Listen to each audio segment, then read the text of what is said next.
Well, hello, everybody. This is Tim Green with Rattle Magazine. Welcome to the Rattlecast. We're the biggest freewheeling live stream poetry podcast on the planet, in your ear and on your laptops. For episode number 297, our guest is Matt Mason. He'll be here in about 5 or 10 minutes. Before we get in, I should say that Rattle is a publication of the Rattle Foundation, a 501c3 nonprofit working to promote the practice of poetry. We've been in continuous publication since 1995 and are unaffiliated with any other organization. We just do all this. We love poetry. I know you do too, so please do click on the like button and share. Make sure you're subscribed. Ring the bell for notifications. Anything you can do to help spread poetry around the internet would be much appreciated. Now, like we always do, we're going to start with our Poets Respond poet. And wonderful poet Jackleen Holton from San Diego is here talking about that. And I thought we'd probably come up with a poem about the Elon Musk-Trump feud. It was so rife for messing with and playing around. We had a lot of submissions that confronted it. And I just loved the way that Jackleen Holton took it on. So, hey, Jackleen, how you doing? Pretty good. How are you?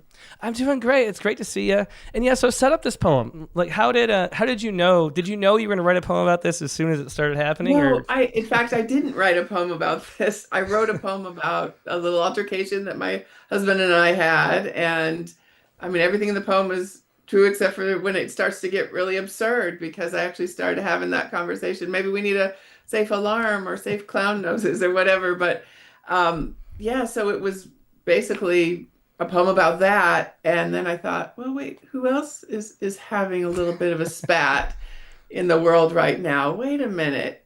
And then I thought about Poets Respond, and I said, okay, sure, I'll take a shot at that. Oh, that's so interesting. So I don't know how many times. Off on a lark. Yeah, there's been an accidental Poets Respond, or maybe subconsciously that triggered a little bit, and then you realized. I did write a couple days ago, and yeah. Well, it's a beautiful moment. And if you don't, for those who don't know, I think maybe you have to be around maybe it's on the news, I guess, all over the place, but Trump and Elon Musk sort of broke up in a very, Trump and Muskish way, I guess you could say. And that's what all these poems were about, which is really fascinating. And yours, do you want to go ahead and read it? No? Yeah. Okay. Yeah. Here. Our marriage counselor suggests we choose a safe word for when we fight. How about a safe buzzer? I blurt out, though I'm not sure why. A little button to push, maybe. A safe alarm, complete with sprinklers to cool us down when words become unsafe. Or decibel-activated, safe clown noses that descend from the ceiling like oxygen masks. Or hell, even oxygen masks to remind us how to breathe. Safe confetti. Strobe light and disco ball, 2 microphones and a safe karaoke machine. What is our safe song? The one we'll butcher instead of butchering everything. Okay, I know the one. I'll be Kenny, you be Dolly, and we'll be soaking wet. Tiny squares of colored paper sticking to our faces, arms and legs, chicken dancing in the kitchen with big red noses. Sirens and fire trucks gathering outside, the safe searchlights we keep for such occasions, sweeping their great big loving arms across the sky. Yeah, I just love the sense of humor in that, and it's just a fun poem. Thanks for sharing that. As our marriage counselor suggests, we choose a safe word for when we fight, by Jackleen Holton. And yeah, just happy to have you here, Jackleen, and hope to have you on again soon. Okay, all right, bye. Bye. Yeah, that was Jackleen Holton once again with our marriage counselor suggests, the poem of the day on Rattle.com. If you would like to write a Poets Respond poem, anything about current events is fair play, anything that happened in the last week from when you wrote it, and the last week from the submission deadline too, that is Friday at midnight. So all you got to do is go to Rattle.com, go up to content, you'll find Poets Respond. That's the submission portal there. Get your poems in by midnight Friday, and they could be the poem of the day on Sunday, like Jackleen's was. Now we're going to take a quick break and go to our main guest, Matt Mason. So sit tight, and we'll be right back with more poetry.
And we're back. Thanks for your patience. Like I said, today's guest is Matt Mason.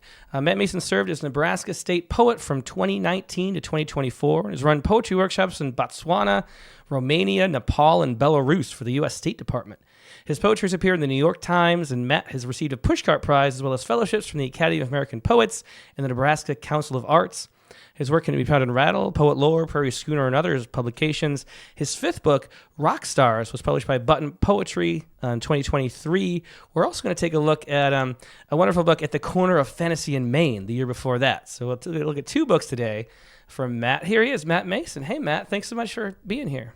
Hey, thanks for having me here. It's a pleasure.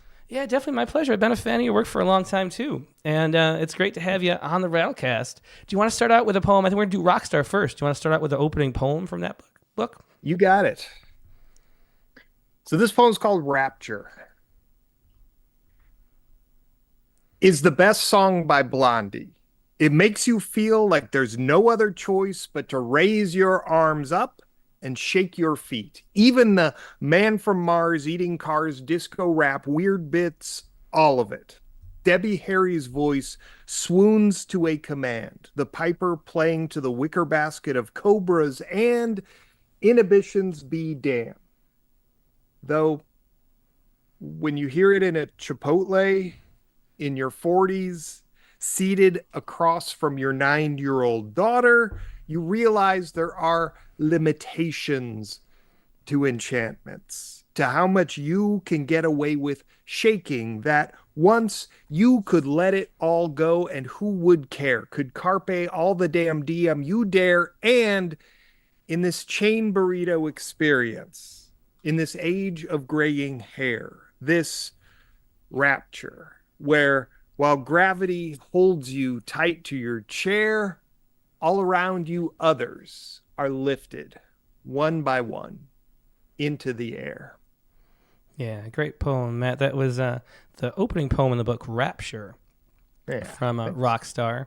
And you can hear in your poems, in Rapture, the recital right there, that slam poetry background that you have, which is always interesting when we come across poets that have that background. What can you tell us about how you got into, I guess, poetry first of all, but then slam too? Well, I started writing in high school, which was weird because I thought I hated poetry, but I found when I wrote poems, it helped me deal with the world around me, and just kept doing it. And went to grad school at UC Davis, where for 2 years, essentially, my job was to write poetry. And that was pretty fantastic. It was an MA, not an MFA program, even though it ended up on like best MFA programs of the years from poets and writers. But it still doesn't help me get a job. But what can you do? But then it was a few years after, while I was at Davis studying under Gary Snyder, he really stressed delivery of poems. He thought it was important that you read your poems well. So even before I'd seen a poetry slam, I really paid a lot of attention to how to read my poems out loud, how to reach an audience with them. And then the first poetry slam that I know of happened in Nebraska, happened in 1999 at Wayne State College, a couple hours from Omaha. And I went up there for that. They invited me to be a judge. And it was fantastic. See this bar full of college students, like 30 kids read in this slam, and it was a blast. It was amazing. And then there was a slam, and the first slam in Omaha was a week later in a Borders bookstore. And I went there, and I actually won the slam in overtime because there was a tie at the end. And I just love it. I think I really appreciate putting the audience to an extent in charge of what happens in the night, because it makes me work a little harder to write poems that the audience will appreciate, as well as read it in a way that brings the poem to life on one listen. Mm-hmm. Yeah, and for those who don't know, I guess I should maybe say at this point, because they're not around as much as they used to be.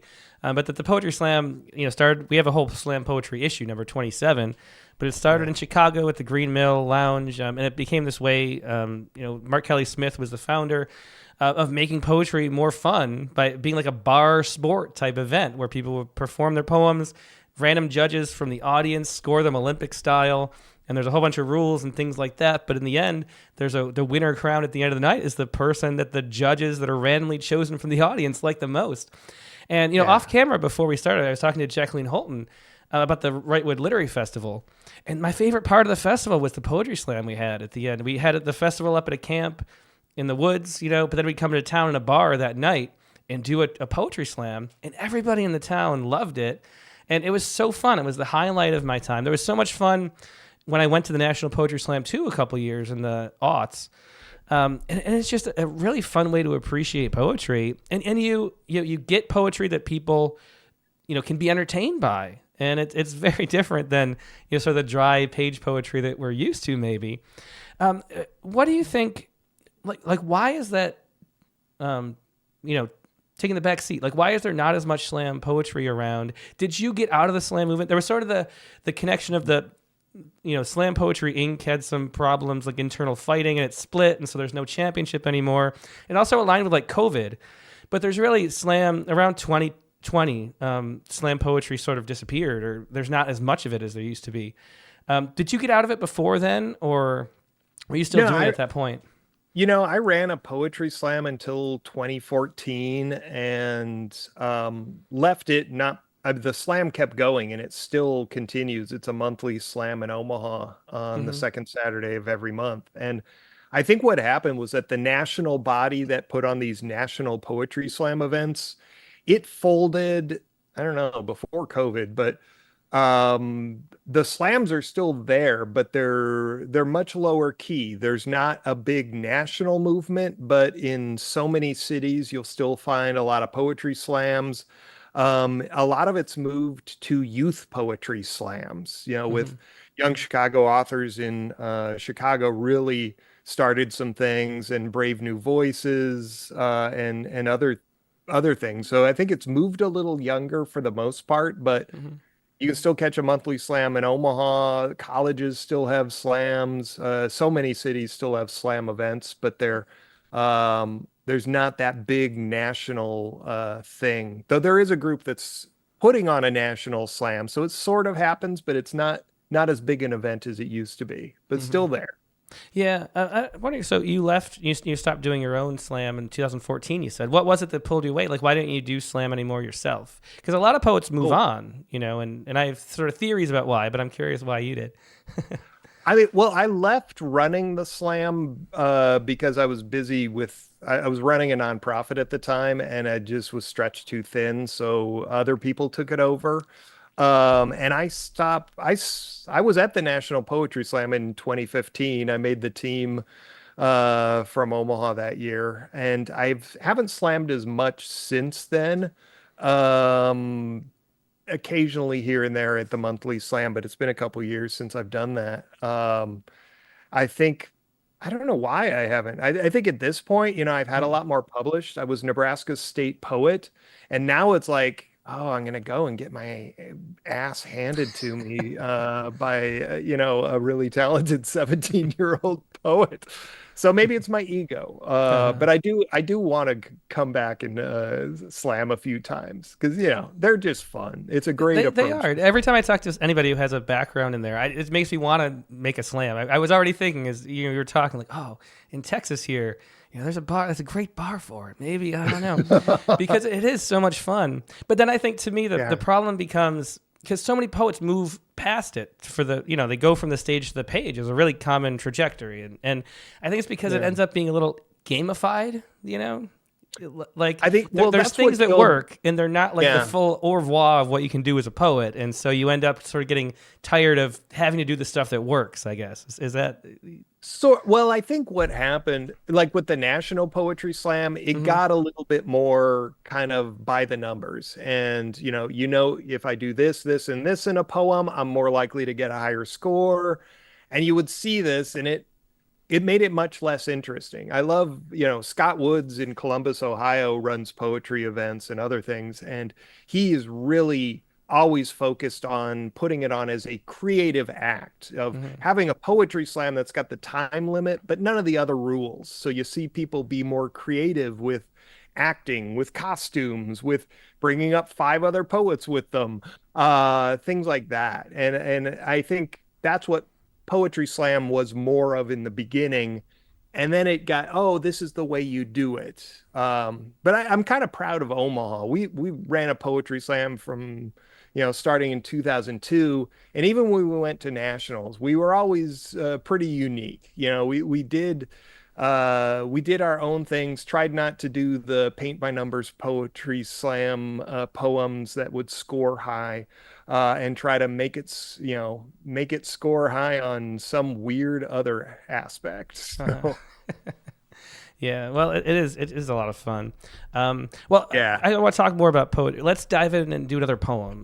Ted Kooser is up next, um, you got it. from Rock Stars. All right. So this poem is called Ted Kooser. Ted Kooser, former U.S. Poet Laureate, would wake up at 4 to write before going to his insurance job. It's 4:49. I have been watching this piece of paper for a while now. Ted won a Pulitzer. I have thought about words like possum, sarcophagus, Gorbachev, none of which have done more than curl up and cough. The world, so dark and hushed, hangs above our heads, waiting to break like cold eggs, the sky black as cast iron. Ted will go to work soon. I am waiting to start. And that was Ted Kooser from Matt Mason's book Rockstar. And I really enjoyed this book because what you do is you have poems about rock stars, and then you include poets too, which is a really fun concept. Oh, yeah. So how did you, it's such a concept oriented book. A lot of times we talk about poets, we'll have them on the show, and they usually say, oh, I didn't know what I was writing about. I just but I had 50 poems, and then, I found a theme, and so that's what it was called, the sunset at midnight or whatever. But this is rock stars, and it's very themed. Did you set out to put this book together in that way, or how did it come to be? Sort of. I write a lot of poems, and when I type them up, take them off of handwriting and type them up, I sort them into folders based on subject matter, and I had a folder for 80s rock basically, and it got fat with a lot of poems. And so I'm going through, and then as I'm looking at these poems, I think, well, I was also planning a writing prompt for, I think, Opera Omaha, centered around William Blake. And so I'm researching the romantic poets, and the things, learning about the romantic poets is like these were the heavy metal bands of their day, getting kicked out of Oxford, which I think that was Shelley, and Byron getting kicked out of the whole country of Britain. I mean, it was sex, drugs, rock and roll with these poets. So I started working in romantic poets because I had poems about them. And then it's like, well, why not Ted Kooser? Why not Robert Bly? Why not maybe a sports person? Different things like that. So it started as an 80s rock book and kind of shifted a little bit to just what the word rock stars mean and how we interpret it. Yeah, well, certain poets are rock stars for us, so it's a really fun Definitely. way to think of it that way, especially, Oh, yeah. Going to Ted Kooser first, who was maybe the least traditional rock star, and yet is Heck still very much a rock star. Oh, very much a rock star. Let's skip around a little bit. Do you want to read the John Lennon, Yoko Ono, and your mom walk into an elevator next on page 91? Got it. I got it here. All right. So the poem, yeah, as mentioned, the poem is called John Lennon, Yoko Ono, and Your Mom Walk into an Elevator. You're in Tokyo, wedding, all your brothers and sisters. Back home, there are Beatles albums all over. You're the youngest. You mainly like Sergeant Pepper's for the bright record cover big enough to wear on your head like the Pope's hat. You refer to him as John Lemon. You're the brother and sister just above you. They ride the elevators, hang out in the lobby, they plan. They are on a mission to see this family living in the penthouse. It is 1977. Your dad is doing incredible for the time. He was on the Big Island in 1941. He saw planes fly low, signed up in a breath. At home, he would complain about Japanese cars as it still seemed possible to think that everything should be made in the USA.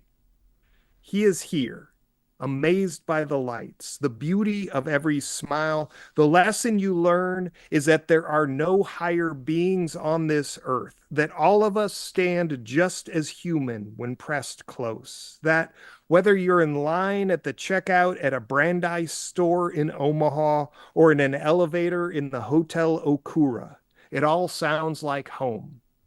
Oh, you have a lovely child. My sons and daughters enjoy your music. How do you like Japan? You face the numbers as they count 2, 3, 4, 5, 6, 7. You don't turn around to stare as you all rise together. Yeah, great fun poem. That was John Lennon, Yoko Ono, and your mom walk into an elevator. Great title too, from Matt Mason's book Rock Stars. And so I wanted to bring up slam because of the, first of all, slam is the closest thing to rock stars poets get. I mean, at the National Poetry Slam that I think the attendance was like, for the finals, it was a full auditorium of maybe like 5,000 people or something at the Austin one. Yeah. And there was like an overflow at like some bar too, because you couldn't get in, and it has that same energy, which is so different from poetry. And doing that, you must learn so much about how to make poems actually, engaging and entertaining. And so what is it that you learn from that whole experience that you can put onto the page? And that you use in these poems that you perform them as you're selling books and going on podcasts and things like that. But mostly books are read. And so how does the slam tools translate onto the page? I think both the page and stage really can complement each other. I'd studied poetry and gotten my master's degrees five years before I ever saw a poet was in a poetry slam. So I really worked hard on my writing, and then with Poetry Slam really pushed me to work hard on the delivery. And what I didn't really change anything about how I wrote for the Poetry Slam. I just, I write a lot of poems, and some of them I know will be good on stage, or some of them I'll try out at an open mic and see if people seem to get it or respond. And then take the best of those that work well out loud and, try them out at a poetry slam. So for me, it's just writing a ridiculous amount of poems and seeing what would work on stage. And because not everything I write will work on stage. Maybe 1 out of every 20 poems is something I might try at a poetry slam. So what are the features of those kind of poems that work on stage more than the page? Because, when you do want to read, if you have a reading, you should want to actually entertain people. You don't want to put people to sleep, and poetry has such a bad reputation for doing that. In fact, when I was an undergraduate, I fell in love with poetry because the poets would come. And there was it was at the Rush Reese Library at the U of R, and they had, the seats, but then they had couches sort of interspersed among the stacks, and I could lay down and like enjoy the sounds of the poetry and kind of fall asleep and wake up, and no one cared. And it was great though. And, but ideally you don't want to be putting people to sleep. So what is it that you look for in a poem that works well being performed? You just want something that, the audience has one chance to understand it when you read a poem out loud. So you have to have something that you think people will get something out on a single listen without the page in front of them. So a lot of times these are more narrative or just more kind of experimental in a way that's interesting to people.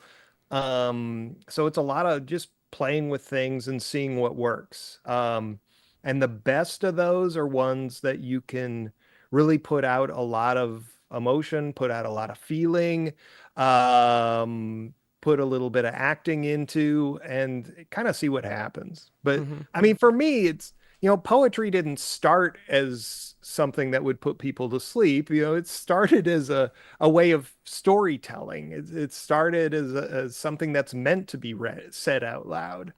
And I think I love difficult poems that are like puzzles to figure out. But I also just love poems in the language that we speak, and that tell us a story. And I think we need both. And I think we went heavy on the difficult for about 100 years. And so I'd like to see it pull a little bit in the other direction too. Yeah. Well, let's hear another poem. Sure. Let's do, do you want to do lines composed on seeing there's an autographed copy? Yeah, sure. All right. So this one, this for you, Bianca, the person who texted me. This poem is called Lines Composed on Seeing There's an Autographed Copy of My Book on Sale for $7.99 at Half Price Books. What happened, Daniel? Was it something I said or didn't say? Was it just time? Are you okay? Did you move? Was it a gift? Not enough rhyme? All of this. People talk, Daniel. My friend Bianca saw it and sent a report right away. Poets, are the unacknowledged legislatures of the world. There is a network, Daniel. You can't just dispose of a book of poems like this, Daniel, without us knowing, Daniel, sending memos through the proper channels, negotiating what needs to be done. I get it, Daniel. I have autograph copies that needed to go. Life has its circumstances, but not like this, Daniel, not like this. I fed a book of Gary Snyder's to a deer, set a copy of Marjorie Sizer's onto a gravel road in rural Nebraska, made a drum from Robert Bly, buried Patty Ann Rogers in the garden with a row of possum teeth. There are ways to do this, Daniel. There is a code which you have not seen fit to heed. So we, your unacknowledged overlords, are scribbling charters, briefs, manifestos, and warrants to determine our course of action on your misdeed. Yeah. There's lines composed on seeing there's an autographed copy of my book on sale for $7.99 at Half Price Books, from Rockstar by Matt Mason. And I thought that'd be a good poem to read next because of what we were talking about. Yeah. So why do you remember, we usually talk about this and didn't get to it yet, but what made you fall in love with poetry in the first place? Oh man, what made me fall in love with poetry is that, there was a lot going on in my life. I was a teenager and a lot going on internally, a lot going on at home, a lot going on at school. And what I found was that when I wrote things down, at least in the shape of a poem, it helped me understand what I was feeling better. And I've just kind of kept that ever since. It's gone beyond just, the girl I liked not calling me back. Now it's about, politics or fatherhood or all kinds of things that just, kind of fill me with emotion. And I don't really understand what the emotion is until I start writing about it. Mm-hmm. Yeah. Well, let's hear another one. Let's do the graduation address next. All right. All right. So this poem, it's got a lot of long titles in this book. What can you do? Graduation address to the Kinder Kingdom Awesome Tots preschool class of 2023. Which I wrote this after I saw somebody on Facebook talking about like their kid having a kindergarten graduation. I'm like, what? What's that about? What would I say? So here it is. Graduates. That's quite a word. 3 syllables, 9 letters, and a different meaning for every one of you seated on the floor today. For you, it means your first step into your future as a pilot, an astronaut. For you, it's mile marker 1 on your lifelong dream of being a doctor, a veterinarian, a medical herpetologist. You think it's a dinosaur with spiky wings. You haven't heard a word I've said because you've been thinking about bunnies. For all of you, it is a great beginning. So get ready. There ain't no naps in kindergarten, kids. Buckle your seats and raise your game so you don't get surprised by the gingerbread man card on the Candyland board of life. And it's an honor to be here and receive this honorary degree of a PhABCD. The other poets will be jealous. Now, if you carry one thing away from my talk here today, let it be an understanding of how you are all, right now, equally wonderful and cute. This is a superficial world, you little dimple mongers, and we only have a dollhouse-sized window to feel that special. Soon enough, we all get funneled into niches by standardized tests, gym classes, hormones, clumsy parenting, bad economic decisions, and more and more. And your adorable little Lego Towers of Babel don't stand a chance. And hey, then you find yourself thinking the Iliad kicks some real rear, Shakespeare's Prince Hal transforming into Henry V, and that hardback collected works of Robert Frost blow your freaking minds.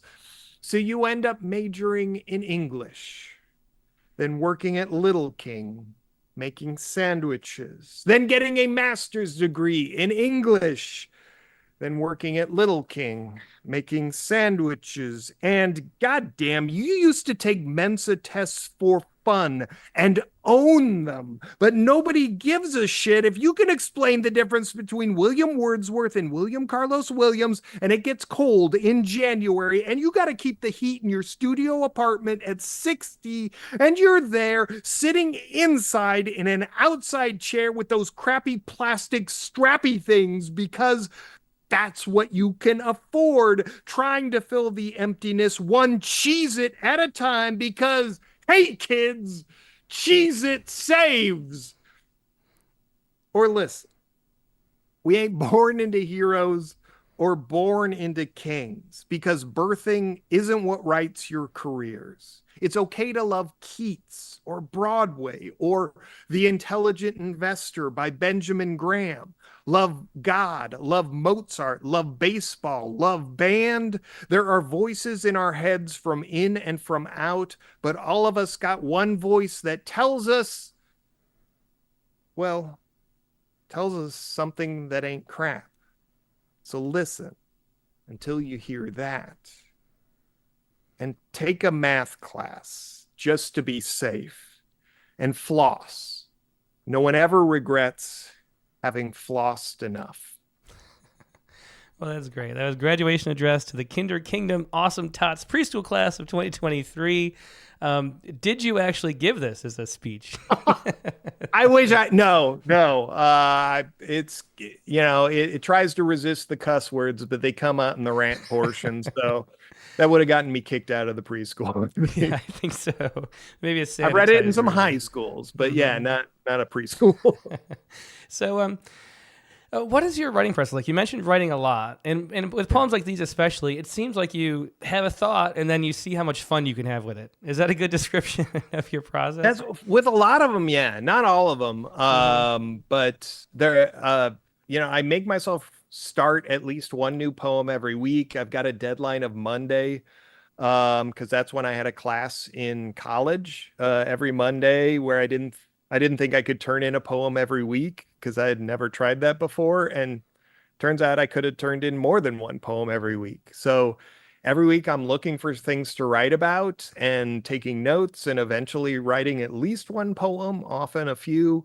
And so I'm just kind of always looking for things to write about, always looking for things that catch my attention, or it's really those things that happen in your life that you find yourself involuntarily reacting to, like physically. You see something beautiful out a window and you do a double take, or just somebody says something so stupid that you just throw your head back. It's all those little things that, if I wasn't looking for something to write about, I'll forget about within 10 minutes. But if I'm looking for something to write about, it may stick out as the poem for the week. Yeah, yeah.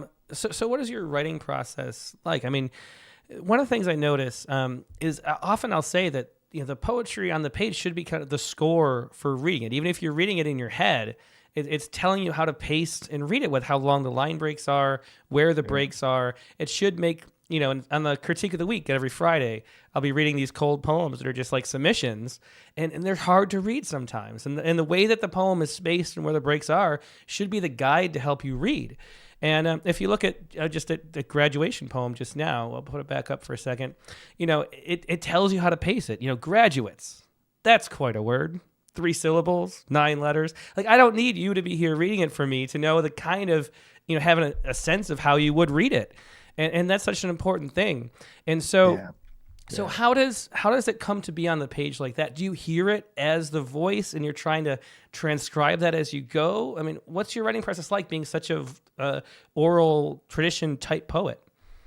Well, I write by hand. I've got to have my, palm against a piece of paper with a pen. And at first, I'll get an idea and I'll just start writing down ideas. And I write pretty quickly to just get a draft out. And ultimately, I think, I don't consider myself a great writer, but I consider myself a great editor. So I'll get that draft down, and then the real work, I think, for me begins. There's always, hopefully a couple good ideas in that draft, but then I read it out loud and make sure it sounds like the voice in my head wants it to. Make sure that the rhythm is right. It's not, I don't typically write in iambic pentameter or anything too steady, but there is a rhythm to it. It's got to fit the voice that I can picture delivering it, and make sure the sounds are right, make sure parts are connected with some rhyme here and there.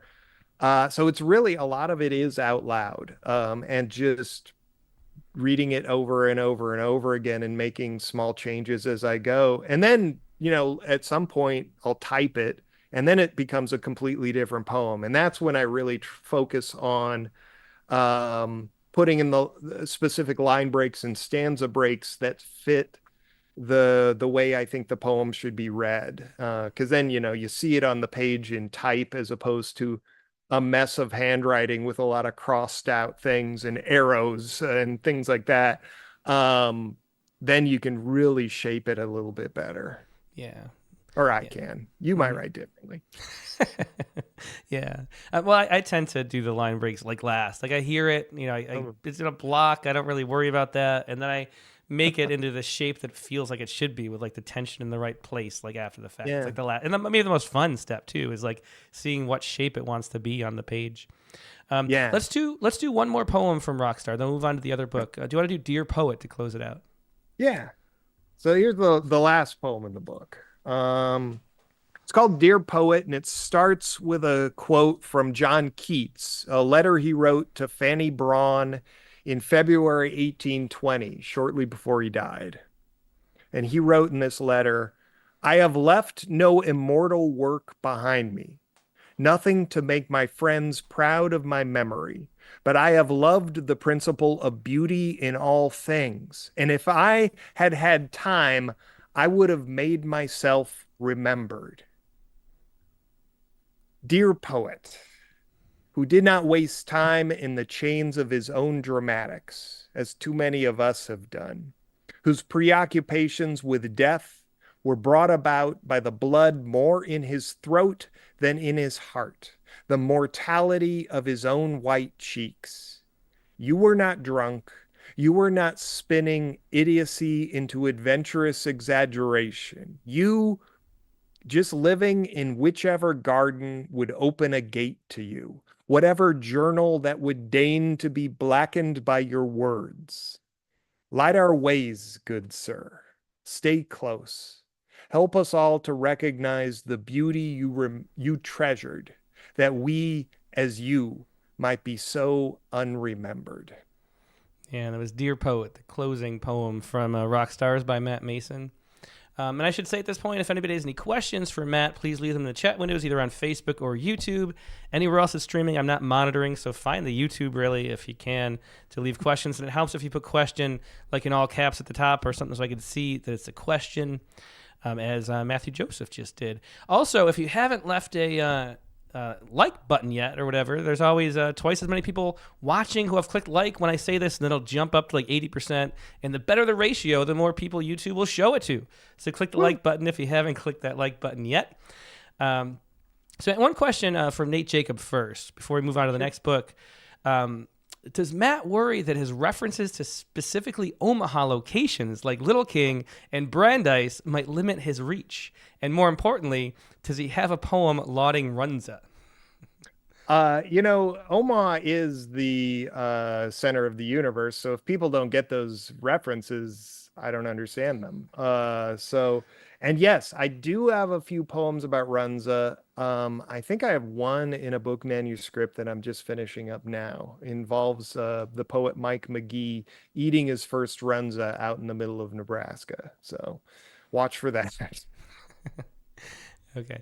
Well, let's move on to the other book that we have today. It also recently came out. And I loved it too. At the Corner of Fantasy in Maine, Disneyland, Midlife, and Churros is the subtitle. It's got this wonderful cover. I'll put this up quick. I love this cover. A painting. Me too. With I wonder if there are any permission issues with Disney being so. Yeah, were it's they a happy painting by George Scribner, so we've got permission to use that, so we should be That's good. awesome. Well, it's a beautiful cover and a fun book. So tell us how this book came to be. This was a weird. Of all the books I've read, are written. Most of the books I write, I'm writing a poem at a time, throwing them into folders. I don't usually sit down going, "Oh, I'm gonna write 50 poems about Disneyland or 50 poems about rock stars." The rock stars poems, those are over 15, 20 years probably.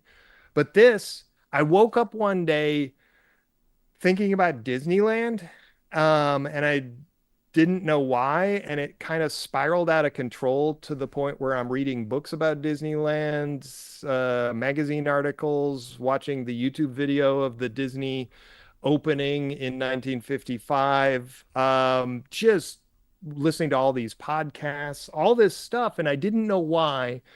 And I was embarrassed by it because it just seems like, what the hell am I doing? Why am I obsessed with Disneyland? It felt like a bad midlife crisis episode of a bad 80s sitcom. And my wife is a poet, Sarah McKinstry Brown. She's wonderful, and she sees this going on, even though I'm trying to hide it.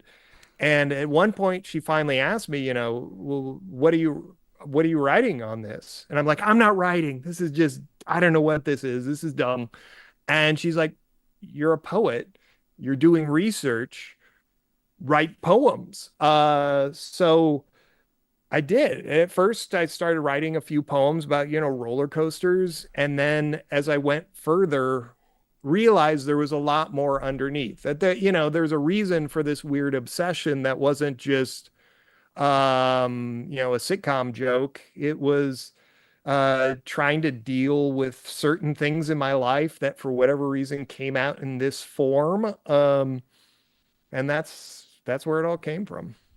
Yeah, well, it's a really fun book to read. Especially as I mentioned over email. I've been to Disneyland several times. Since having kids, but I never went there when I was a kid. And there's these, the people who are so into Disneyland. They have so much joy, and I can see it, but I don't quite understand it. And so, it was really fun to read through this book and sort of get a window into that. And I love that you included your own family photos too. So here I'll put. This is a photo.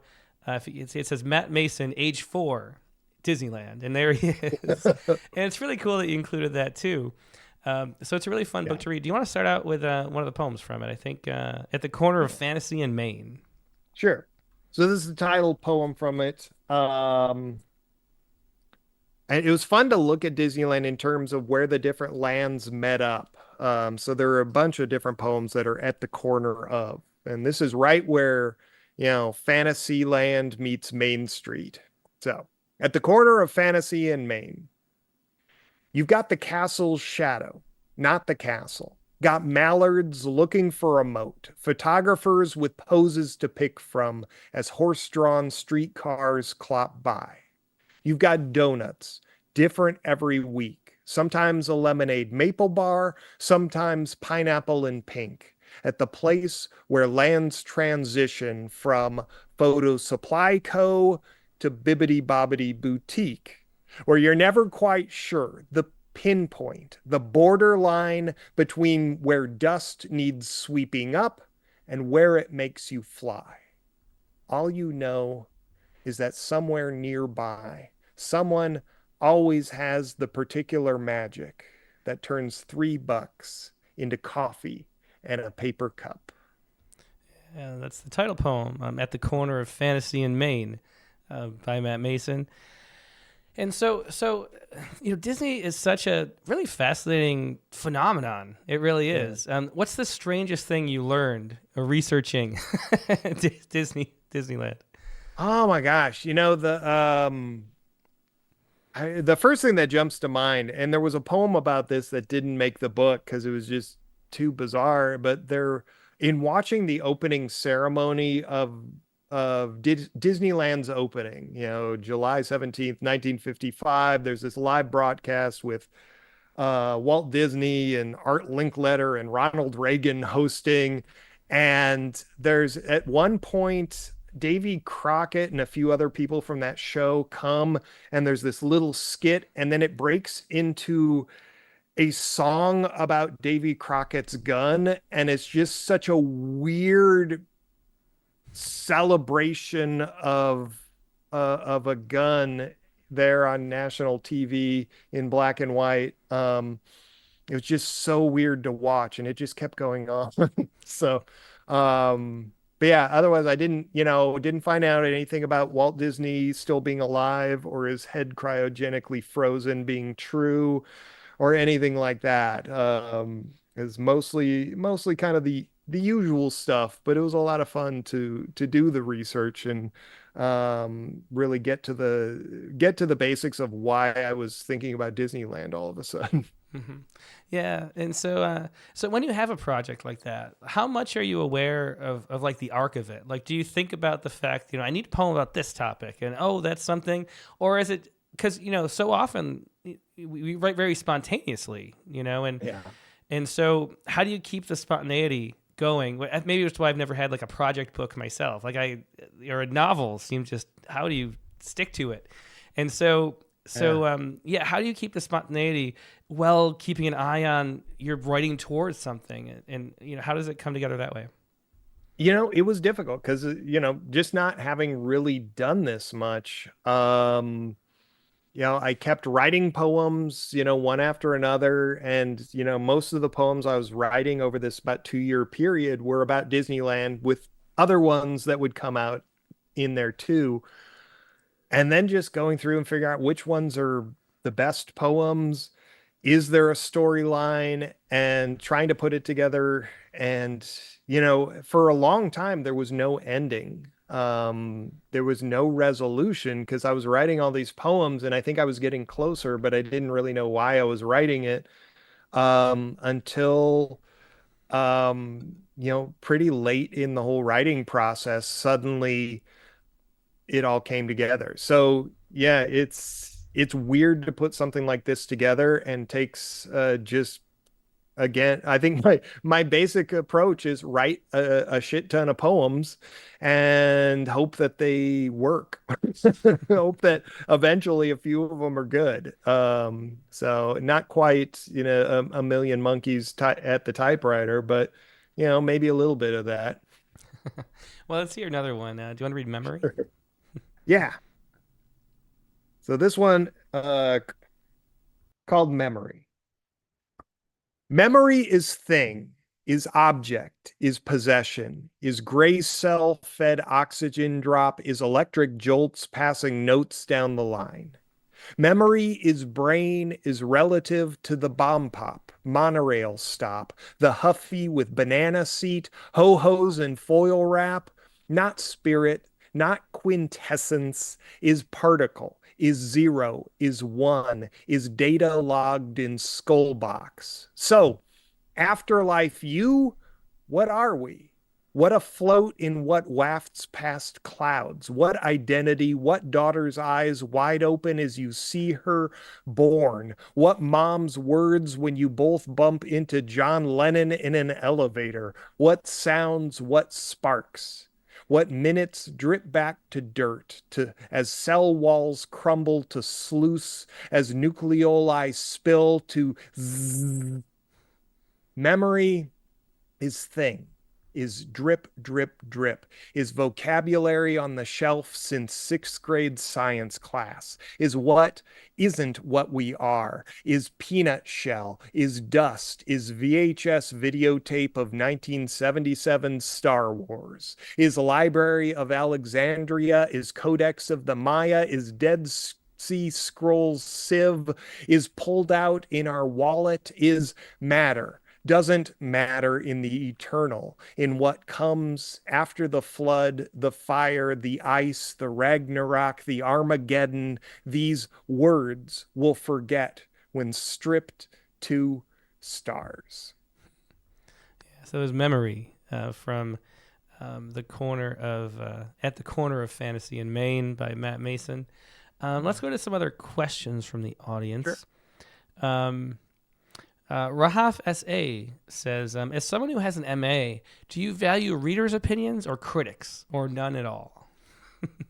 Really readers and listeners. I've really pushed away from critics to an extent. You can't push all the way because, you still got to get in literary magazines if you want if you want to be on Rattlecast and things like that.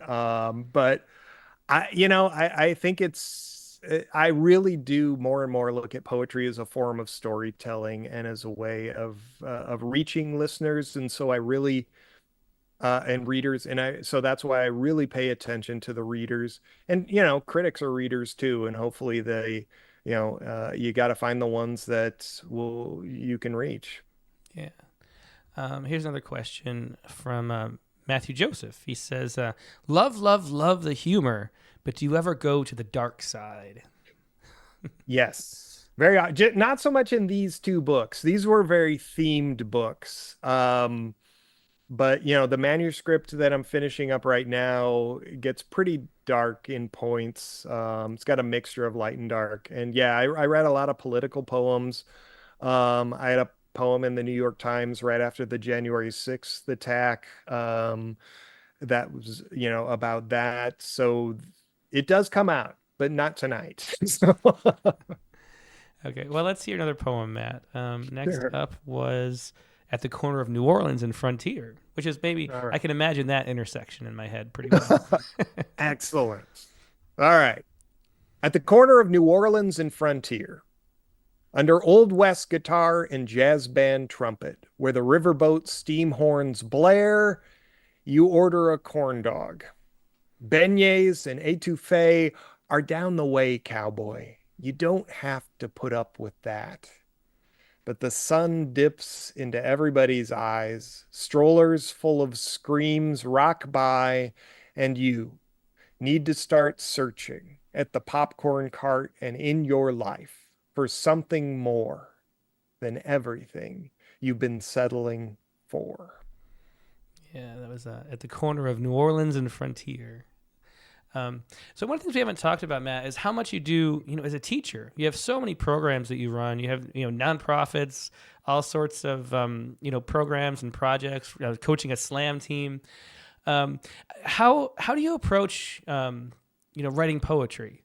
And I was, I coached Little League for several years, and I'm not really a great coach. I mean, I understand the mechanics. I'm good at baseball, and I realized I saw some advice that was, only praise was my advice that I heard. So say what's working right and focus on that for little kids. And I wonder just how do you get the most out of poets? How, if you have a group of poets, what have you learned over the years doing so many different, teaching projects to get the most out of them? Yeah, I always start with praise. A student will read a poem. I'll listen intently while they're reading it so that there's something I can say, I really love this word combo, or I love this idea, or I love what you're doing here. I love this rhyme. So that you start with something, really positive and genuine. And then you can go, you get to know the kids, how much to challenge them or not. But, at the very least, you can give some suggestions and just kind of couch them. It's like, okay, if I was the editor of a literary magazine, I would look for a little bit more in this section. You've got some good details. I would love to see it stretched out a little bit more with more specifics. That's what especially with students, it mostly comes to give me more details, give me more specifics, because what you're trying to write in the poem and it's all in your head and only half of it maybe gets to the page. So try to, as the student reads a poem, try to think of the parts that's like, oh, I would love to hear more there. And then you can kind of, point them in that direction. But yeah, start with the positive, and then, don't but this is crap after this. Don't do that.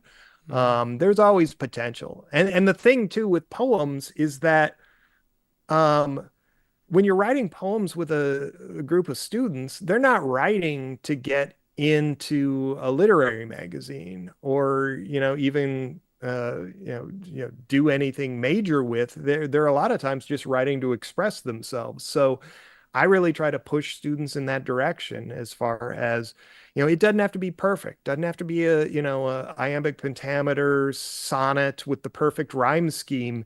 It is what you want to write to get what's in you out.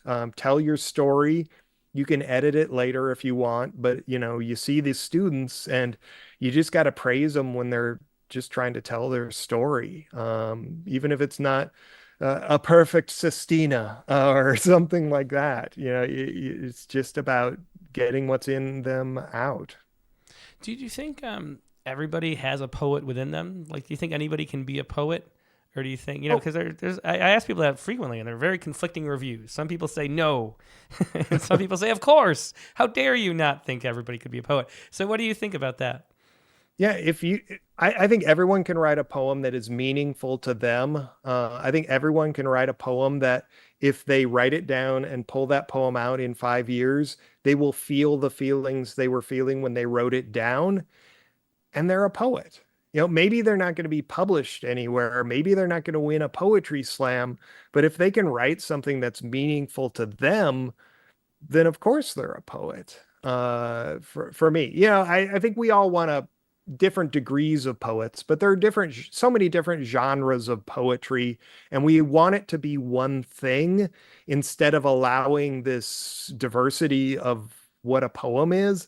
And I want to see all kinds of different poems. And, they don't all have to be published. They don't all have to be Robert Frost. But, hopefully they'll be meaningful. Yeah. You mentioned before, I wanted to ask, like you said, you write a lot and then you pull out the ones that are good. So what makes a poem good? It is that poem that I keep coming back to, that I think says something that resonates with what I'm feeling inside.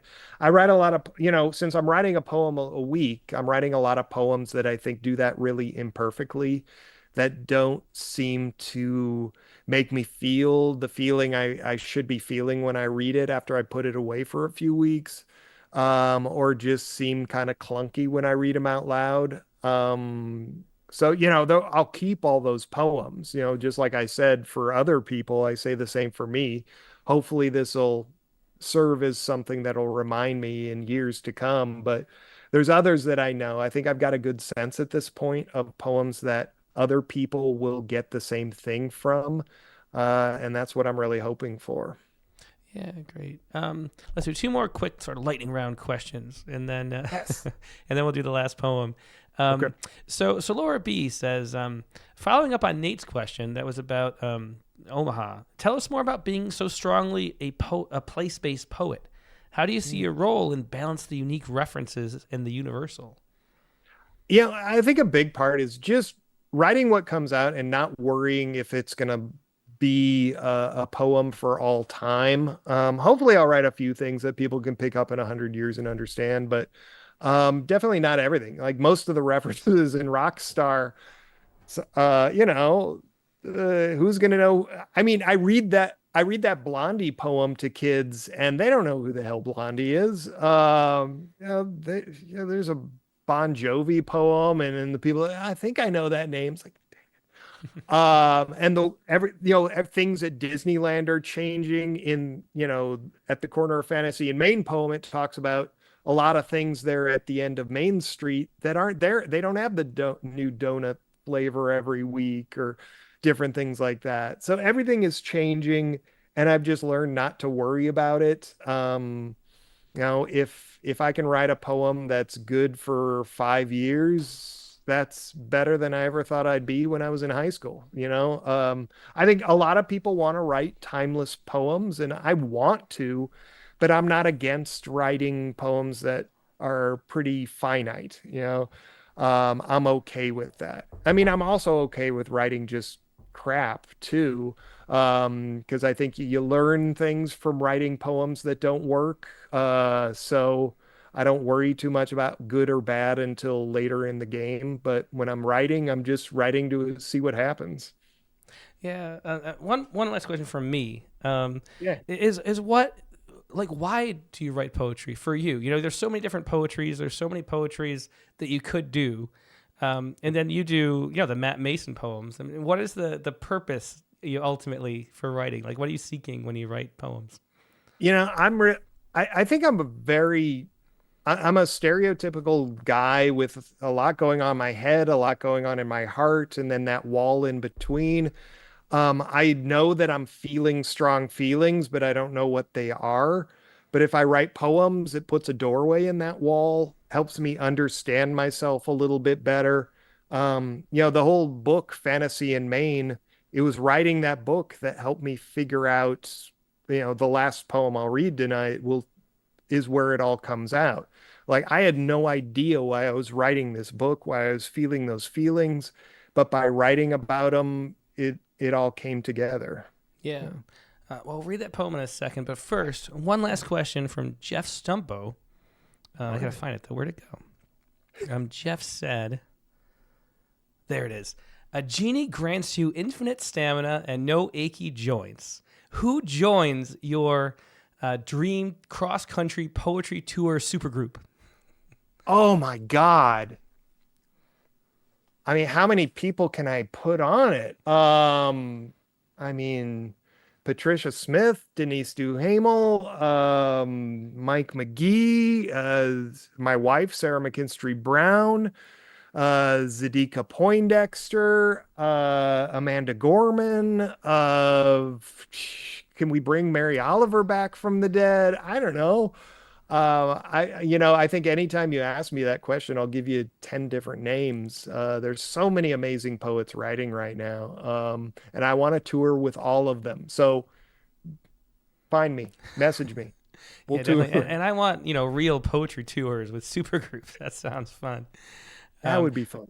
Yeah. All right. Well, let's close out with that last poem you mentioned. All right.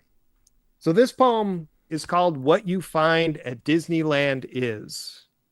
And I'm glad you can look at it because I worked hard on how this poem came out on the page. It's basically one sentence. So what you find at Disneyland is that when you come here on a trip by yourself and investigate why you can't stop thinking about the place, and it thought maybe it was the park itself and Walt and all his stories, is that you were wrong and you're here because of you and all the stories you've been part of on trips made here in past years to this cheerful once upon an orange grove.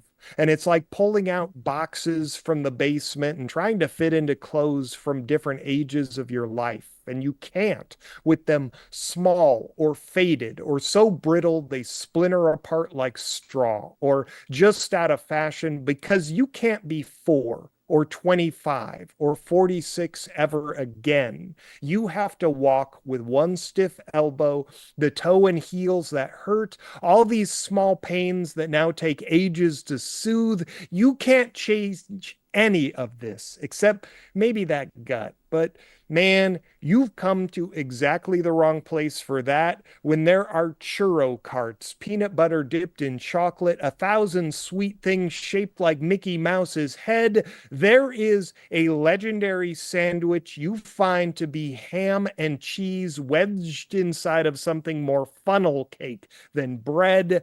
You came here to ride Space Mountain and find answers, but the answers aren't on roller coasters. They're in the rhythm of your body's aches as you hike up Disneyland Drive, thinking about trips with your daughters, wife, parents, friends you find yourself walking without.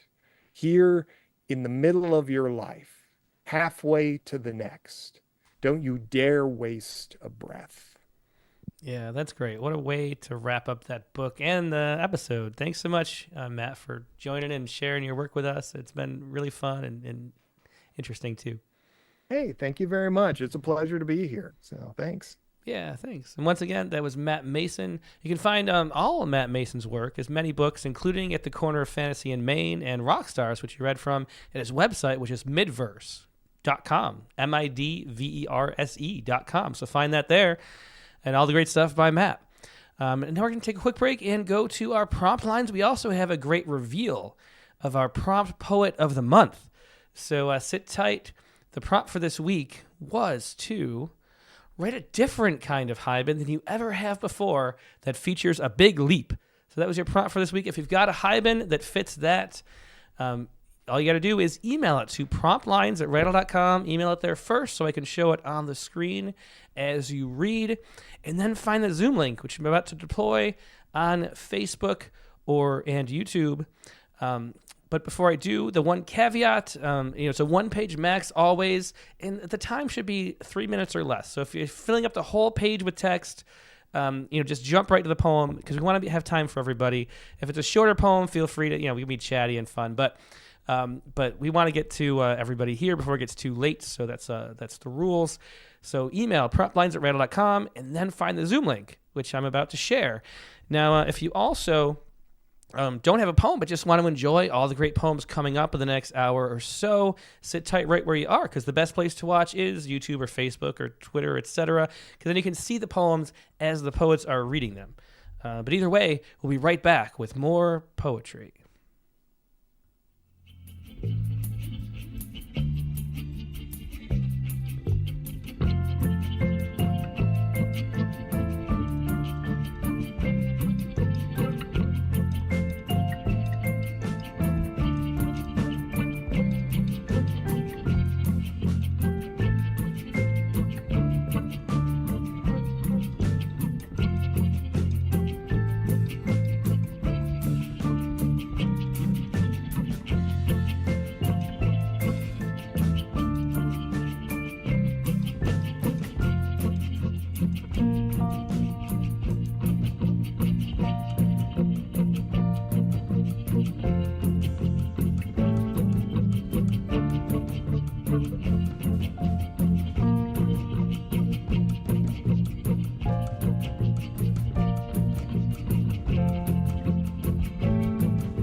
And we're back. We've got our prompt poems editor, associate editor, and my wife, Katie Dozier, here with a great announcement of who the prompt poet of the month is. We're looking forward to that.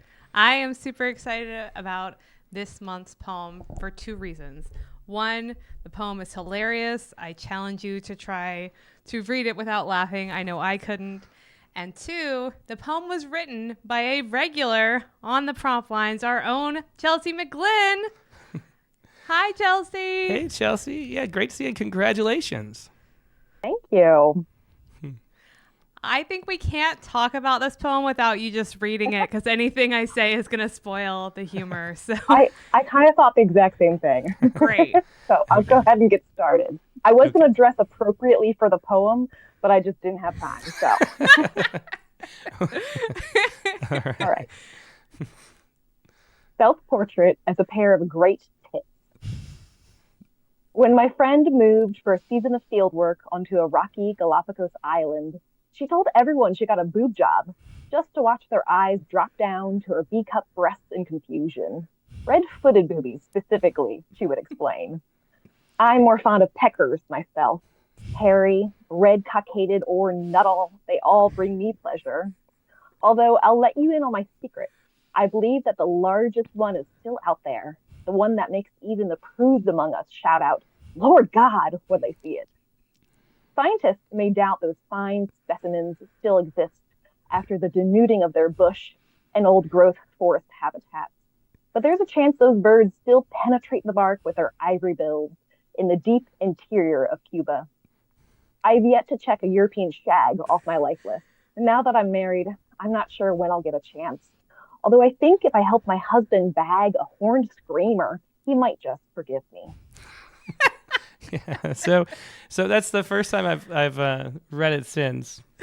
And Katie asked, though, is this as funny as I think it is? Yeah, I know. I was like, and yes, it is. Yeah, it did. So, okay. I love that you took, so the prompt, I believe, which I should be able to remember, was to include an odd bird and then have self-portrait in the title. So how did you get into writing? Like, I have to know so that I can try to copy your skills in the future. How did you get into writing this? How did you go about it? Well, I'm a big birder. I love birds, always have. I keep a life list of every bird I've ever seen. And so, honestly, when I wrote this poem, I wrote it in a rush. I was at a poetry conference, and I only had a couple minutes of downtime. And I didn't think it was that funny, because these are all jokes that birders make all the time. Like, everyone makes the jokes about the tits and the boobies. And so it's one of those examples of knowing your audience, because I ended up reading it at an open mic during the writers conference, and everyone was coming up to me afterward about this poem. When I read 2 poems, no one talked about the first poem. No one cared at all about the sad, sappy poem I wrote. But this poem, everyone was just howling with laughter. So I knew I had something good here. What I love about it, too, is once we move to a deeper layer beyond the hilarity of the poem, I really started thinking about what everyone goes about pursuing in life. And it made me think about, too, even like the Lee Young Lee interview where he said everyone is worshiping something, and what we're actually pursuing and how inane and crazy it can look to someone else, too. Yeah. It's true. And the boob job story is completely true. That a friend of mine really did do that. And it was very hilarious watching everyone being like, you wasted your money. Like, what's wrong with you? You don't have any boobs. Well, I hope your friend gets to see that she's very much honored in this poem. Yes. I hope so, too. Yeah, well, thanks so much. It was a really fun poem. And it's always, of course, really great when the regulars on the prompt lines have the best poem of the month. Yeah. And so great to have another one on And it board, was a Chelsea. very competitive month, too. A lot of really great poems out there. We got a lot of higher submissions than the month before. So it was really great. And I guess the secret, too, is to really know your craft, because I would have had to Google weird bird names, and I don't think it would have come off as authentic as it did in Chelsea's poem. Very true. Yeah. Well, thanks so much, Chelsea. Thank and you. if you got a poem later, of course, feel free to do the double duty. It'd be fun. Yeah. Oh, I definitely. will. So this will be the poem of the day on... Oh, yeah, on Tuesday. Okay, on I should Tuesday. say. I told Chelsea right then. Good. Yeah. Okay, good. Okay. Great. Yeah, thanks Thank again, you. Chelsea. Thanks so much for writing Thank it. you. Yep. Yeah, so that was Chelsea McGlynn, our prompt poet of the month for May, technically, which comes out in June. I have plans to share this with friends that still don't understand that poetry, in 2025 doesn't have to be serious and stodgy, that it can be fun too. That's so a good, it's that a good sounds poem too. to share with friends that aren't as into poetry. Yeah, let's make that a mission. Share that with somebody who would appreciate it. Yes. Doesn't usually read Share it poetry. with an odd bird. No. All right. Yeah, that was Chelsea McGlynn, Self-Portrait as a Pair of Great Tits. Yeah, it's a great title, too. Okay.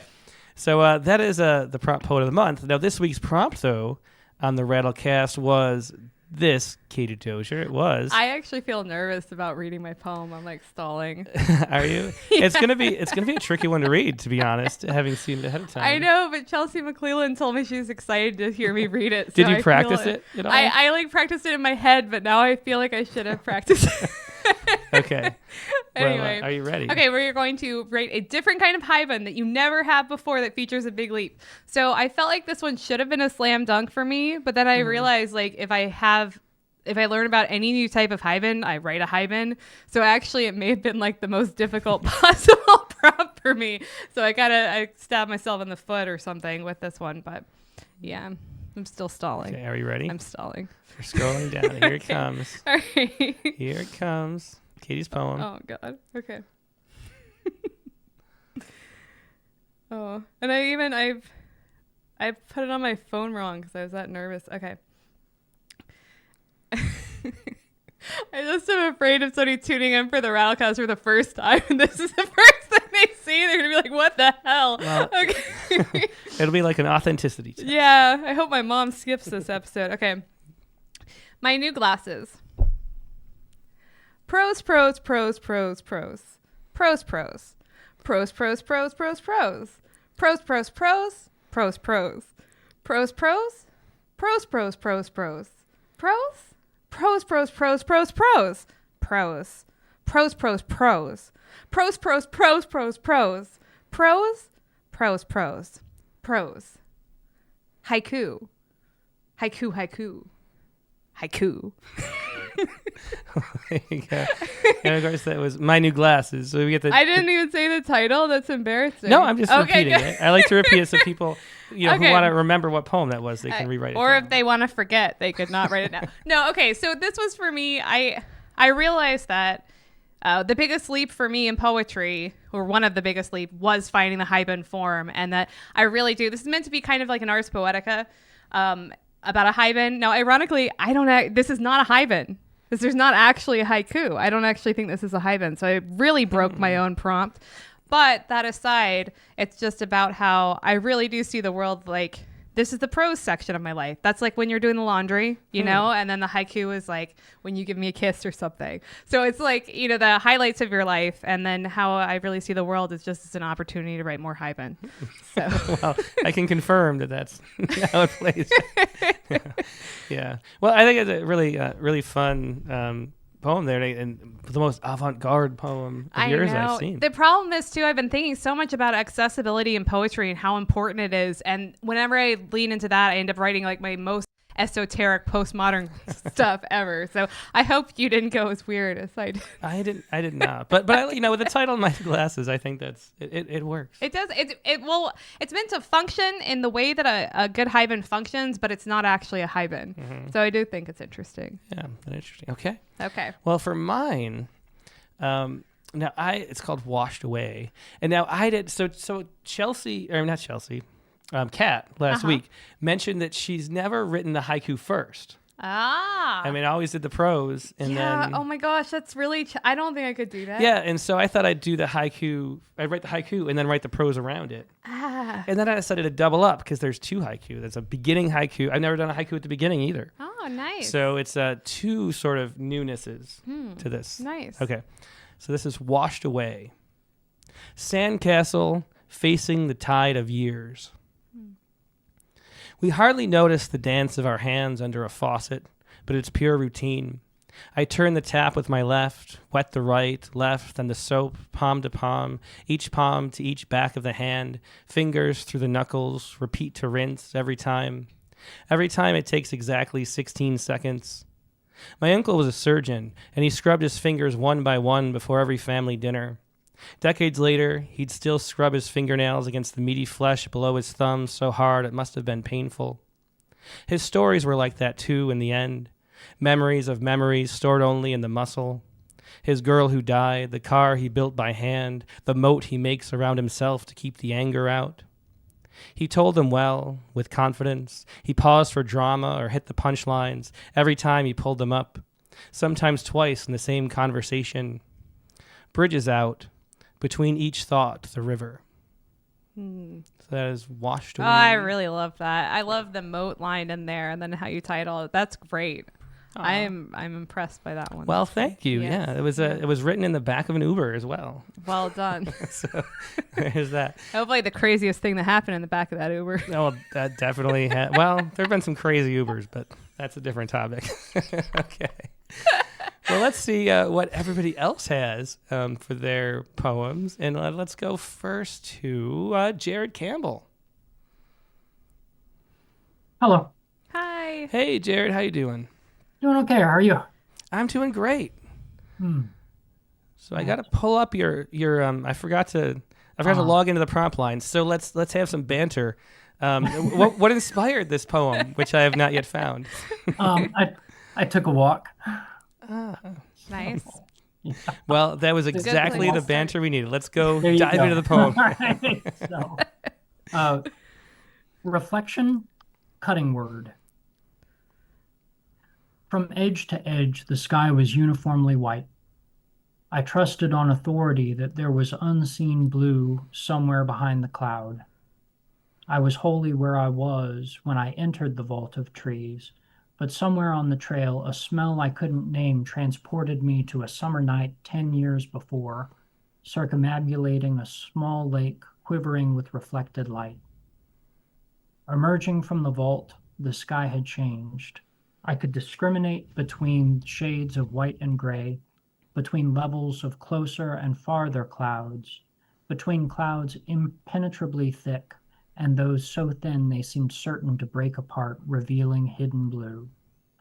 The gibbous moon was shining like a misshapen pearl.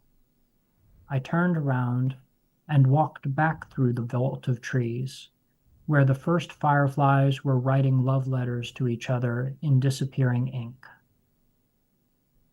A tree holds on to a dead limb until it doesn't. Yeah. Well, that was great. I love the haiku at the end too. Is it the 2-line haiku that that was the new thing for you? It was weirder in my mind when I was thinking about it, and it kind of like devolved into something that was basically a haibun, but I usually don't write straight haibuns. I don't know. Yeah. All right. Well, that's great. Well, excellent. Well, thanks for sharing that, Jared. All right, thank you. Yeah. My own experience was mine was weirder on the page than it was in my head. All right. Well, thanks as always, Jared. Thanks, Always really fun Jared. stuff that you share. And Jared Campbell with a reflection, cutting word. Let's go to a frequent haibuneer, Carla Schwartz. Haibuneer is the best term Yeah. ever. Oh my gosh. Yes. Haibuneer indeed. Hey, Carla. Great to see you. Oh, you're, I can't hear you, Carla. It's your headset. Yeah. I know. Sorry. Okay. You there can hear me go. now. We Yeah. can hear you Yes. now. Yeah. And I will put that on my business card. Haibuneer. You earned it. But Carla did correct me on Facebook. She did not publish 4,000 haibun, as though I referenced that in a Poetry Space episode. I said she should publish 4,000. I mean, it was close, though. It was off by 3. Yeah. No, I haven't published that many, and I haven't written that many yet. But anyway, so this one is the difference for me is that I've never written a cherubim, and I've never written a charita in my life. So it'll be interesting to see if I pulled it off. And so this is called Free Range. If good fences make good neighbors, what do bad fences make? Flimsy fences. None. While driving up the driveway, not one, but 2 squirrels canter across my path. I think of my peaches, dense stones dangling from branches, no way protected from yard sparrows flying into the crown or chipmunks or other climbing rodents? What of the berries ripening in planters not fenced in at all? I check the strawberries, bare calyxes, not seeing red, shoot to kill. Wow. Yeah, that's great. Really interesting. Cherubin. Cherubin too. I hope Sharon Ferrante is watching, because I learned what a charita is from Sharon Ferrante, so I would think she would really enjoy that too. Definitely on the YouTube chat. What is she here tonight? Yeah, well, thank you for this prompt. It definitely prompted me, and besides leaping into the realm of cherubin, I also had my squirrels leaping across the driveway in a canter. Great. That's great. Well, thanks so much as always, Carla. Thank you. Take care. There's even a cut in her leaps. That's pretty impressive. All right. So that was Carla Schwartz with it was Free Range. Yeah, great title too. Okay. Next, let's go to Rachel Grieve.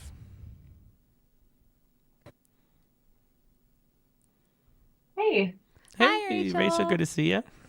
Yeah, so this is actually a really easy prompt for me because I've written maybe 3 haibun ever.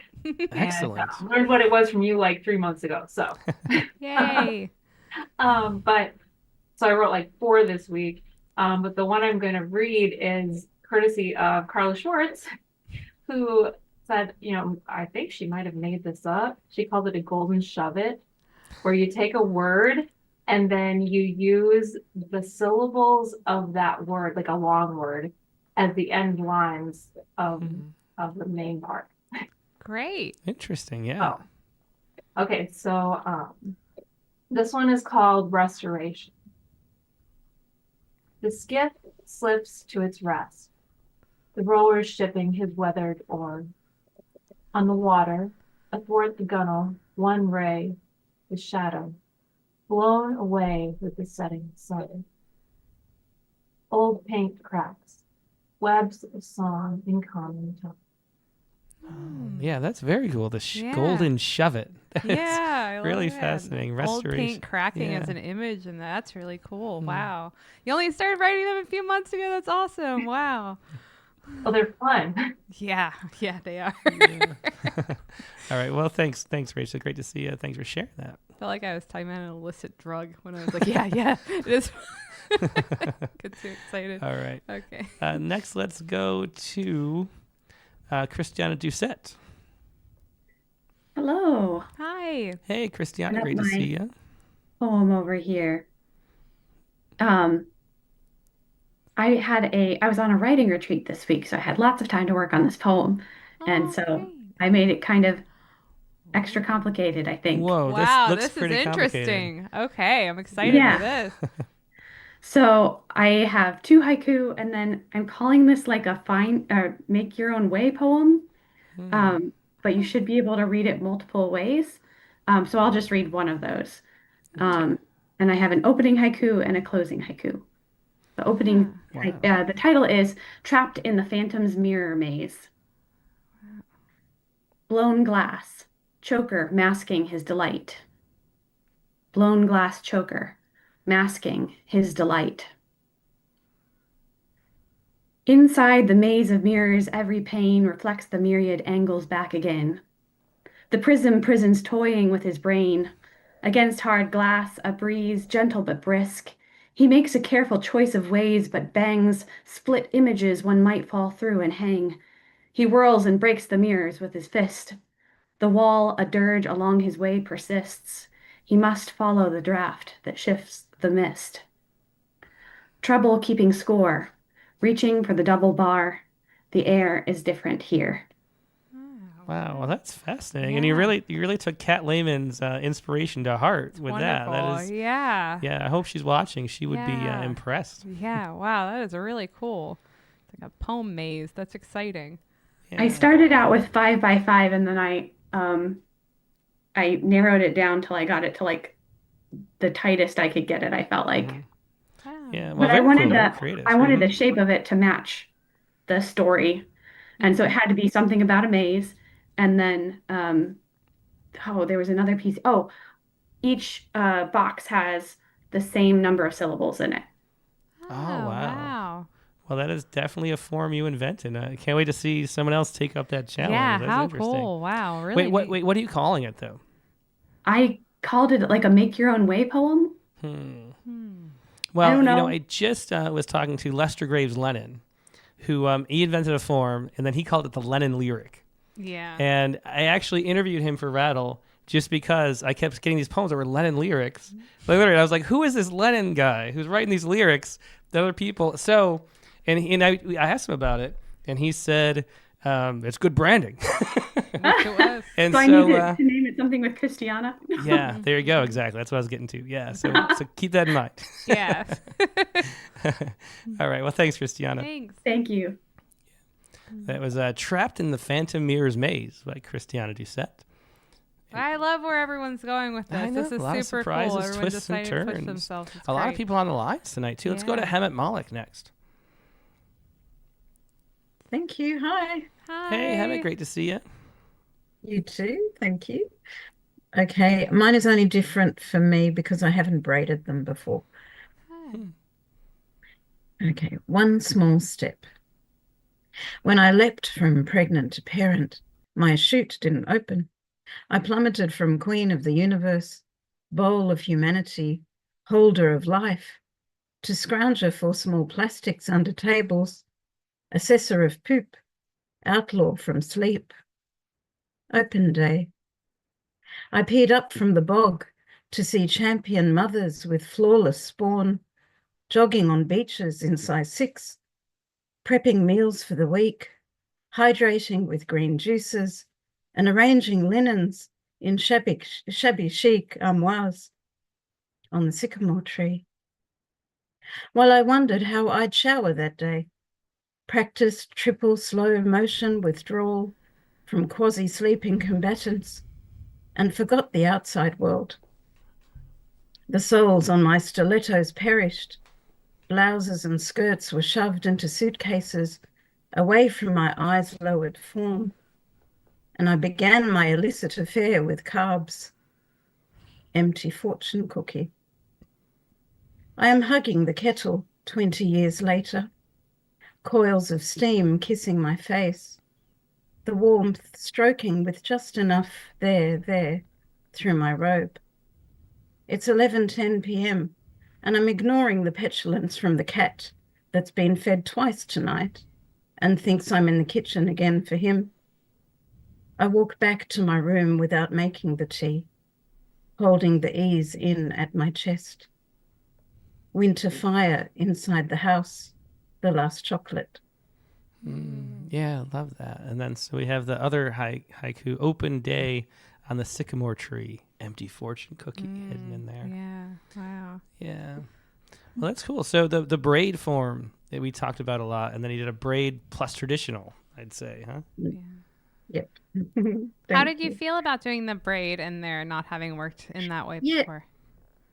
Yeah, I liked it because I liked choosing where to put it, but I didn't know in the reading of it, what you just did now, whether I should read it afterwards again or at all during the reading, especially that I had one at the end. So that was a little bit confusing for me, but Yeah, I'm not sure either. I was think wondering that. visually they're more perhaps impactful than Yeah, because braid. Lou Watts had one like that in the haibun issue of Rattle, where one of them was braided, but then one was not. And I was really wondering how he would read that too, but then I don't think he read it on his episode, so I don't know. Yeah. Well, I think you read it great, Hemet. Definitely. So, yeah. Okay. Well, thanks as always. Thank you. Yeah, that was Hemet Malik with One Small Step. Next, let's go to Zachary May. Hello. Hi. Hey, Zachary, how you doing? I'm good. How are you guys? Great. You sound like you're feeling better, so that's good. Yeah, a little bit. I mean, you don't see the spread of tea And kombucha. and kombucha, but it's staying, lubricated in there. Yeah. Okay. Let me find your poem. Oh, there it is. Right? Yeah. Yeah. Gotcha. Okay. Yep. Good to go. This is stillborn. I fear the silence after a performance, that pulse of pregnant air where hesitation hangs itself over pools of questioning irises. Is he done? Is that it? Worse are the isolated claps, each muted slap the punch of an exit ticket. Then the quiet reclaims. Ethereal. Ether. A swallow smacks the windshield. Well, that's a really interesting haiku at the end. Yeah. There's more. Oh, I'm sorry. There was a big break. That's okay. I crave the silence after a performance. Breath ripped right from lungs. Chest sunk before a sob. Music drawn from a plane beyond our limited neurons. In the vast, a toddler's whine. Can we get ice cream? Yeah, well, that was great too. Really creative again, and the haiku is really interesting. The ethereal. I've never seen a haiku really broken like that. How did you get the idea to do a strike through like that? That's really interesting. I can't recall having seen one before. And Katie reads a lot of haiku. Yeah. It started as like I was musing on silence and just like the different ways it can be interpreted. So the haiku I wanted it to have that effect. So I started with like meditation as the word. And then strike through, and then Kimberly Gibson Tran and I workshop poems with each other, and she's like, I don't think I love that word, and I'm like, I don't either. So I spent the last 5 days on that one word trying to find something. Oh, I love poetry. That's what I've come up with. So I like it too. Oh, wonderful! Yeah. Wow, she sounds like a good Thank workshop buddy. Also, like I don't know if I love that word. Meanwhile, I'm like, I hate that word. No, just kidding. Hey, Zach, one question. Thank you. It says Zach Vandergraff or Zach May. Oh, Zachary May. That's easier. Kind of tribute to my grandma who loved poetry. Aw, that's sweet. That is sweet. Oh, then May it is. Yeah. May it is. Yeah, Oh, exactly. I just want to make sure we're referring to you right. Yeah. Oh, yeah. No, you're good. People are listening to these forever. Yeah. Yeah. Okay, great. Sure. Thanks, Zach. Thanks. Thank you. Yeah. Zachary May with Stillborn. Next, let's go to Jeff Stumpo. Hey, everybody. Hey, Jeff. Good to see you. And it felt like you might know Matt Mason a little bit more. We've never crossed paths, believe it or not. That was a great question, though. That was. It seemed definitely traveled in similar circles here and there. Gotcha. But I've never actually met him. Okay, so if I jump right into this, I can do it in under 3 minutes. The quick note is that Vanilla Ice's most famous song famously samples the bass line from Queen and David Bowie's Under Pressure. So this is a copy of a copy of a copy, a burning haibun for Vanilla Ice, and for Queen and David Bowie, and for Torrene Greathouse. Pressure, pushing down on me, pushing down on you, no man asked for. Under pressure that burns a building down, splits a family in two, puts people on streets. It's the terror of knowing what this world is about, watching from some good friends screaming, let me out. Pray tomorrow gets me higher. Pressure on people, people on streets, chipping around, kick my brains round the floor. These are the days it never rains, but it pours. It's the terror of knowing what this world is about, watching some good friends screaming, let me out. Pray tomorrow gets me higher. Pressure on people, people on streets, turned away from it all like a blind man, sat on a fence, but it don't work. Keep coming up with love, but it's so slashed and torn. Why? Love. Love. Love, love, love. Insanity laughs under pressure. We're breaking. Can't we give ourselves one more chance? Why can't we give love that one more chance? Why can't we give love? Give love, give love, give love, give love, give love, give love, give love, give love. Because love's such an old-fashioned word, and love dares you to care for the people on the edge of the night, and love dares you to change our ways, caring about ourselves. This is our last dance. This is our last dance. This is ourselves under pressure. Under pressure, pressure. A building splits. This world is watching some higher people chipping around the days. Terror is about watching it all like a blind man. Why? Why can't we give love the night and love ourselves? This is ourselves. Ice, ice, baby. That took a lot of work to get to at the end with the Ice Ice Baby, yeah. but really fun. Yeah, thanks for sharing and that. I'm very impressed at your ability to read song lyrics without. On the poetry space, I did a Sheryl Crow song, and I couldn't help but start singing it because when you're so familiar with the song, I think it's like the hardest thing to just straight read. So, well done on that front as well. Yeah, we don't need no copyright strikes. Right? But yeah, that was really fun. Yeah, thanks really for sharing that. interesting. Yeah, I like the meta aspects of it especially. They're great. Mm-hmm. Yeah. Thanks. Yeah, that was Jeff Stumpo with a copy of a copy of a copy. A burning haibun, which I thought about doing that because, we've talked about burning haibun a lot because the problem is they're usually not actually haibun because they're not a haiku at the end. Mm-hmm. But if you did it with a haiku at the end, it'd be great. And so great job, Jeff. I just think his poem needs to continue in perpetuity so that someone writes the after poem, which is a copy of a copy of a copy of a copy of a copy. Well, that sounds like a challenge. Yeah. All right. One second, that was Jeff Stumpo. Let's go to some first-time callers I saw on the screen. Let's go to Michelle Alderman next. Hi. Hi. Hey, Michelle. It's great to see you. Thank you. This is my first time. Thank you for having me tonight. Yeah, it's wonderful to have you. Where are you calling from? I'm in Northeast Georgia, a little town called Walnut Grove. Oh, great. Oh, nice. Yeah. I am new to haibuns. I had just recently started trying them out, and I'm working diligently at it. And this haibun, I decided to do a prose, a haiku, a prose, and a haiku. I didn't know if that was, at the time, standard or acceptable, but you said different than we've ever done. So this poem is called Walking at Night. It is exhilarating to walk through the woods near my home at night.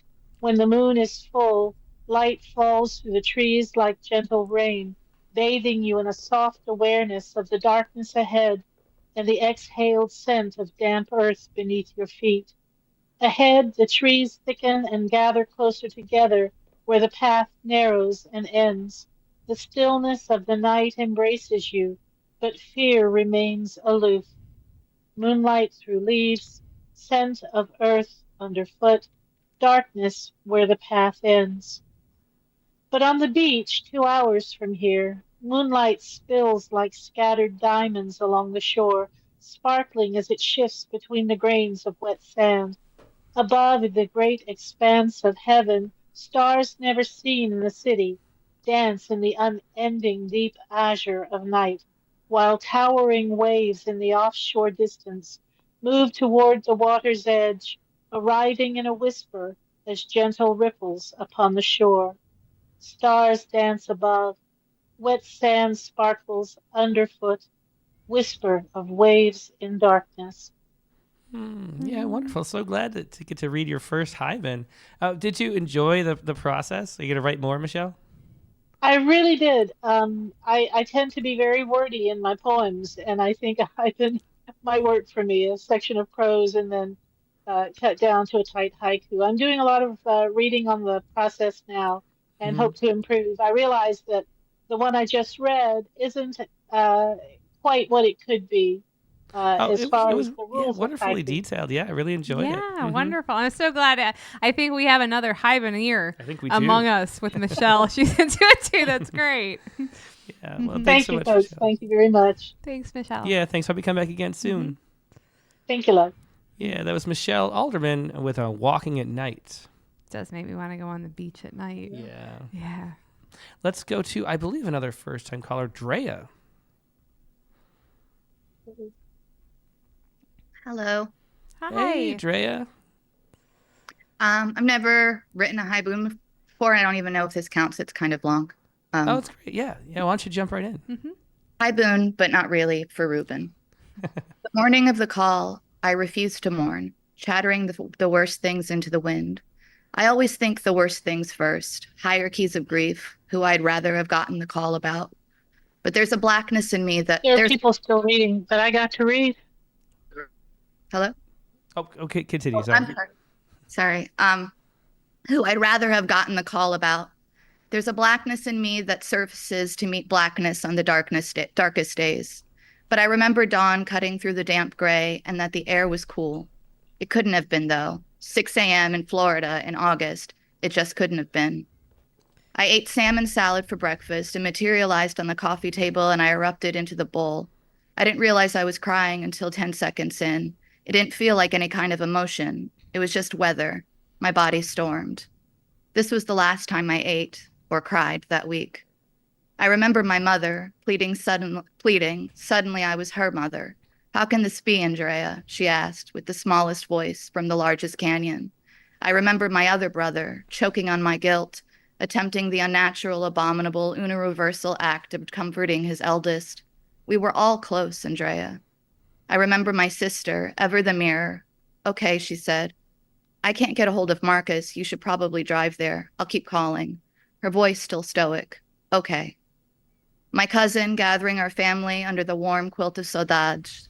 My tia's guttural shout, the inherited outcry of every mother, grandmother, any woman who's lost one of her own, an ancient drum in her throat. My tio, disbelieving, deafened by the battering truth. His girlfriend, eyes gaping, wide as a mouth, as if she could swallow him back through her sight, as if the pieces of our family that looked like him could coalesce and reform inside her pupils. Her voice, manic, unceasing, bring him back, back, back. He was mine, mine, mine. She wished she was pregnant. I wish she was too. She wasn't. I don't remember how the air felt the day we set his body on fire. I just remember that it was a grotesque ritual, that my sister and I were the last to leave all the rooms, and that my remaining brother remarked, softly, angry, unresigned. Every other memorial photo in the parlor is of someone old. Unexpected rain. My brother laughs, blames the ghost. Flooding on the way. Oh, yeah. Wonderful. Yeah. Mm-hmm. I thought that the line, too, about the ancient drum in her throat was really moving and powerful. And you could, it is really that kind of loss and cry. You could really feel that part, especially. Yeah. Yeah. Thanks so much for sharing that, Drea. And I forgot to ask, where are you calling from? Oh, I'm from Florida. Oh, great. My home state. Yeah. Yep. Well, glad to have you here. Hope to have you back soon. Thanks. It was Drea with haibun, but not really for Ruben. Another first-time caller, I believe, Rick Pongratz. Hello, thank you. This was a new haibun for me because it's the only one I've ever written. So a lot of people. I'm Great. surprised That's all the awesome. people coming out Way with to haibun. go. That Yeah. makes me with so me, happy. everyone. Yeah. All right. And where are you Just- calling from, too, Rick? I like to ask I'm that calling first. from Southeast Idaho. Great. Well, so glad to have you here. Yeah. Yeah, it's great to be here. So, all right. It's called Joy Through Leaves. My hand caresses the bark of aspen trees, cool and smooth, as we walk the forest. Flutter in my stomach, an echo from childhood, standing barefoot on the boat dock, feet fused to pine, refusing to jump. Today we hike the trail where I first asked you out, past the spot in the clearing where we made love, where afterward we laughed at the indentation of our bodies in the grass, nestled among the arrowleaf balsam root blossoms and the moose poop we hadn't cared to notice until then. Just beyond, in the sea of aspen, at the spot I have picked to propose, I turn to you and leap. Toes curl, timber ripples. Yeah, that's so really, sweet. yeah, really. Wow. Mhm. Aw. Yeah. It's unfair that's your first haibun. My haibun had it was called haibun. It's amazing though. That's so sweet. I love how you made the leap about proposing. That's so sweet. I hit the microphone. I was so excited about that. All right. Well, thanks so much for sharing that, Rick. Thanks. Thank you so much. Yeah. Yeah. That was Rick Pongratz with Joy Through Leaves. Hope you come back again soon, Rick. That was great. Yeah. All right. Next, let's go to Nate Jacob. We haven't seen Nate in a while. I know. It's good to see you, Nate. It's been a long time, guys. Good to see you. Yeah. See you. Your beard has leapt to the next growth phase. Yeah, and my hair actually. I'm Oh, looking really nice. homeless, Hey, mine's kind of long, so a quick explanation. I invented my own form called the Kawabunga. So dumb. It's a cross between a haibun and haiga. I've got a couple images in there. Nice. Wow. And it's got 3 haiku, one my favorite from Basho, Nice. one my favorite from my son when he was like 8 years old, Oh. and then my own to finish up. And you'll see it's really similar to some stuff that was in Jared's. So Interesting. there you go.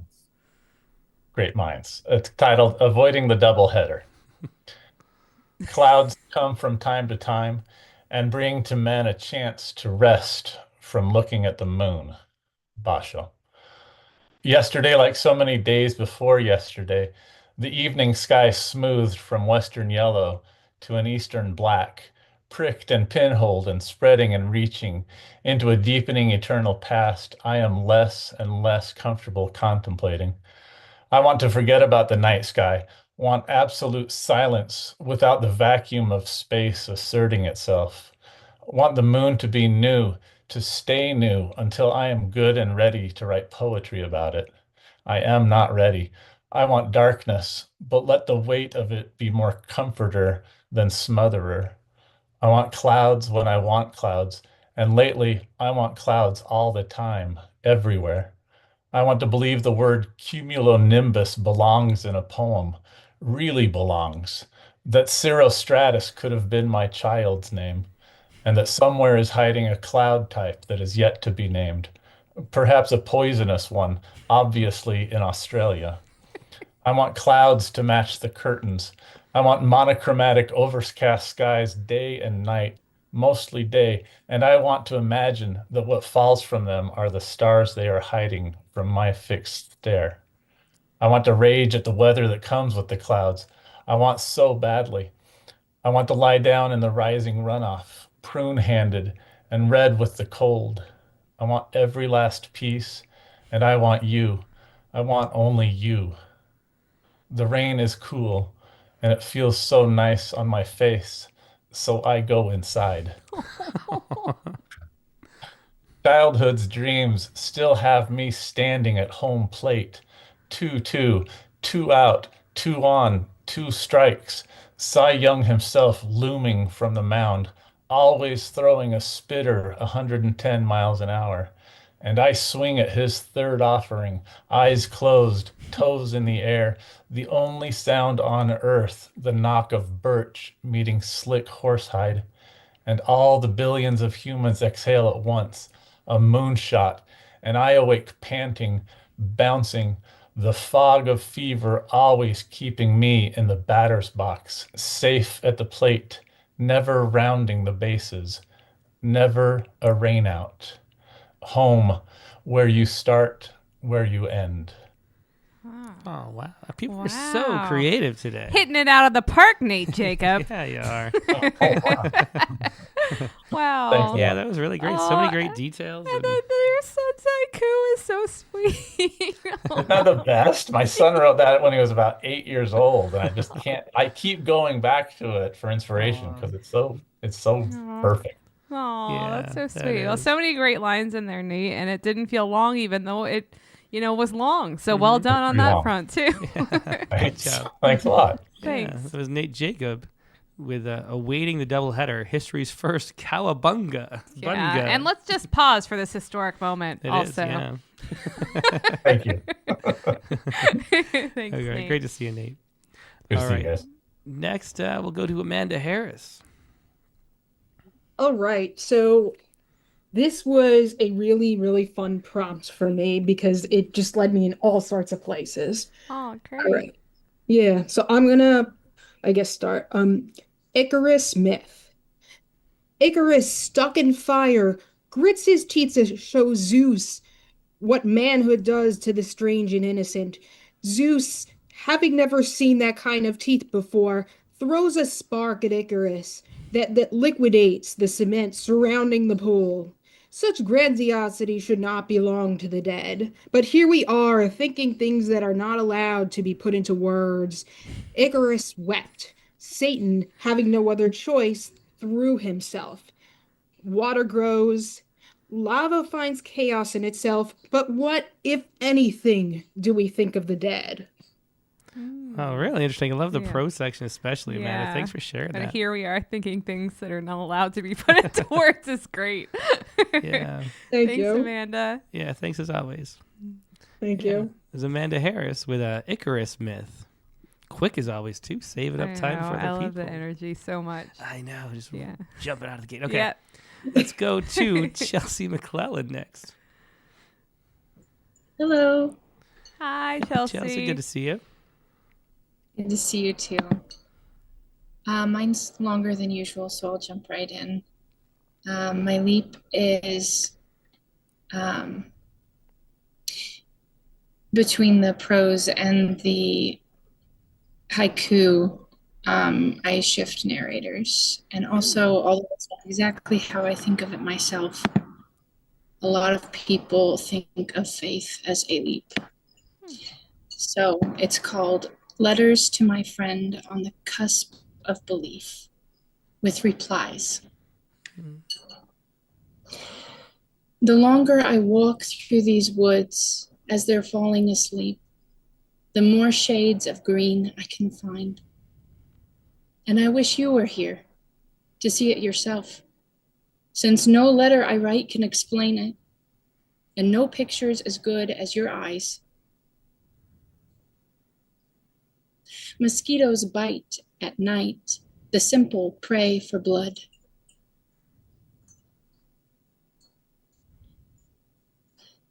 I'm grateful for the herb book that you lent us. Just now my husband ran inside. He gashed his leg again, but this time I had the yarrow powder ready. It still amazes me just how fast the bleeding stops. This morning on my walk, I found the yarrow blooming white, bent down to meditate on them.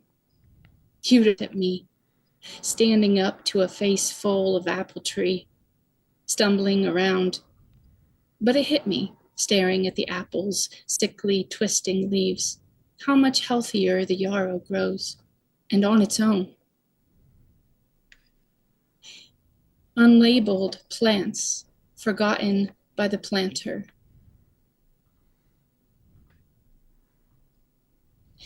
My son's been asking when the garden will be beautiful again. Says he's getting tired of the green on green. I look around and agreed with him. Some flowers would be nice.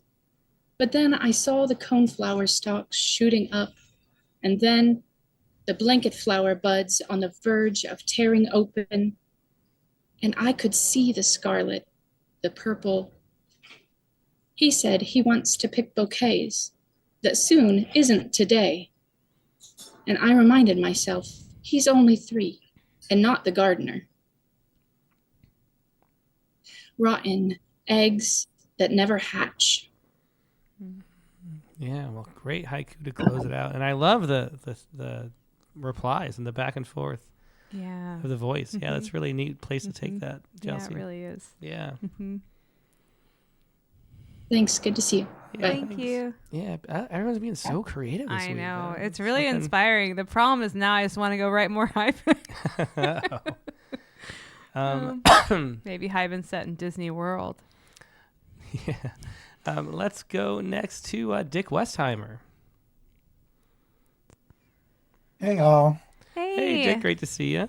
I'm glad I was at an event, and I'm glad I got home in time to listen to the announcement of the prompt poet of the week and get a laugh and listen to these. It's terrific.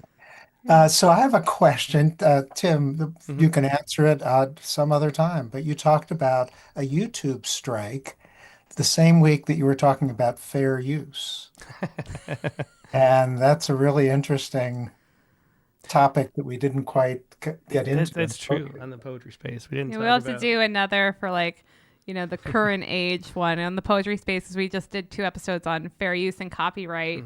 But you're right, we should do one to talk about that. Yeah. Well, interestingly, we had who was it? It was I can't remember who. Somebody was in a band that was on. We Maybe played it was some of his me. songs. Yeah. And we got a strike. Not a strike though. But Oh. but they inserted commercials to go to the copyright owner. So that's the one episode because we're commercial free. But that's how they did it. So it wasn't actually a strike. It was no violation. But on YouTube, And I think the copyright owner was like CD Baby or something, like Mm-hmm. the people who made the CD. But anyway, that's what they would do. They would Mhm. just add commercials. So I try to avoid not Mhm. having commercials. Which is also why Tim plays the original song on the Poetry Spaces intro. That is all Tim, That as you definitely know. is, yeah. Mhm. I'll listen more closely next time. Yeah, but the ones on Rattle, for the Rattlecast, the intro and the Mhm. middle things, those are all open source, public domain, Including the songs. weird music. Nate including Jacob the will weird like music, knowing yeah. that. He'll be like, yeah, of course Yeah. that's free. Which the opening and closing is Nate O'Keefe and the Bow Ties. It's Dude Where's My Horse. I haven't mentioned it in a long time. Dude, so we Where's My should. Horse? Dude, Where's My Horse? Yeah, I like that song. Yeah. Anyway. We all know it well. Yeah. Sounds like food for a prompt, Katie. Dude, where's Yeah, my... good point. Thank you. So this one that I did, it was weird because you know the adage sort of like if you get into a poem and too early, you know what it's about, you start over. Mhm. And this was a case of like I was sure where this poem was going, and then I decided to change the form to guzzle to try to get out of my head.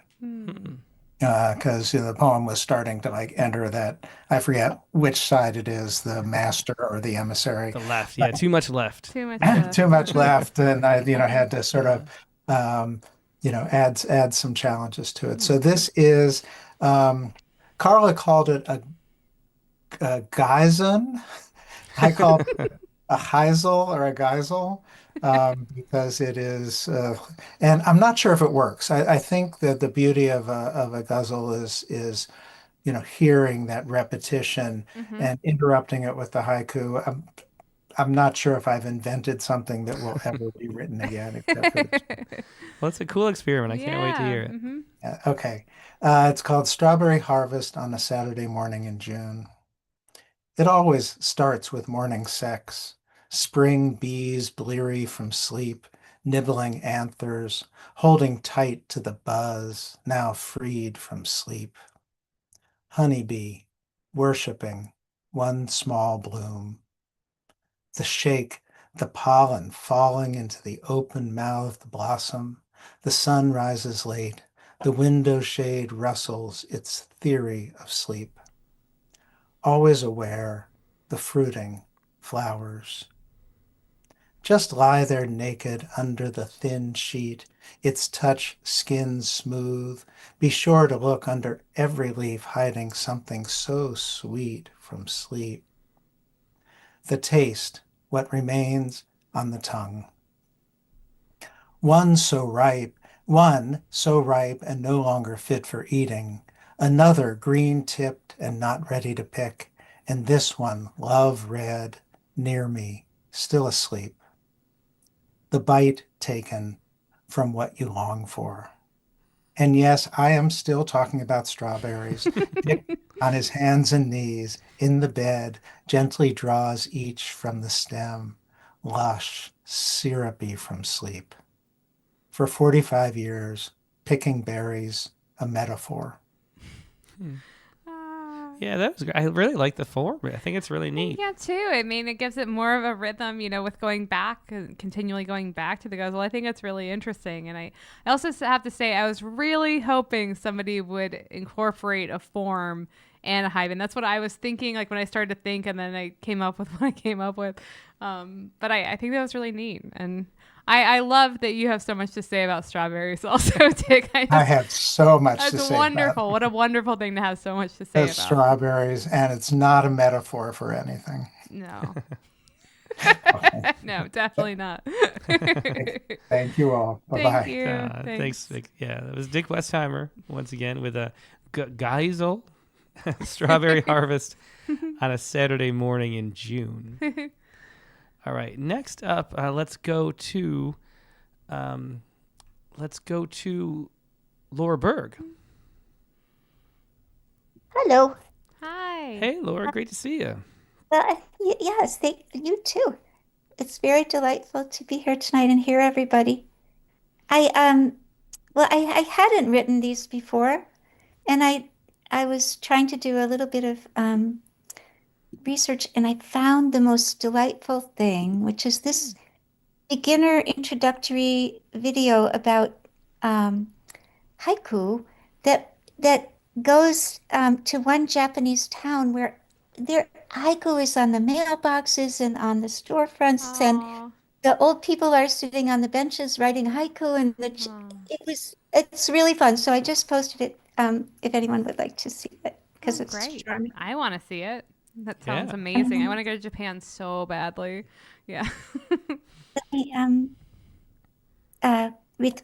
Okay, but so I wrote one poem about that, but the poem that I'm going to put up is not that one. It's this one that got a little bit abstract, but I got a little in the loop of this idea. So it's called Forgotten.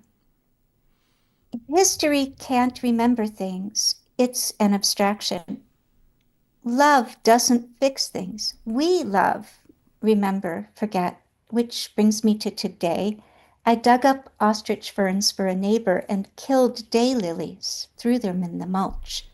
War doesn't rage. I still know what I saved and what I condemned without much effort or thought, what remains and what is lost.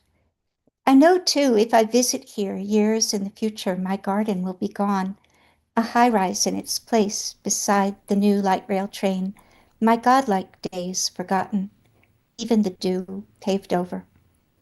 Verbs demand an actor, one often not as clear as a phrase suggests, the verb becoming our companion in shiftiness as we dodge our actions, claim those of others. Did I walk Maribel, my lovely dog? Didn't she walk herself? Sometimes clarity arises only in verblessness. Today, at home. Today, a home. Tomorrow. Well, thanks so much for sharing that. Yeah, I love the abstraction and the interesting way you took that, Laura. Thanks so much I for love sharing even that. the dew paved over. That's really a really cool image. Like, wow. Yeah, that is. Yeah, lovely writing as always, Laura. Thanks. Thank you. It was Laura Berg with Forgotten. Next, let's go to Carolyn Codd.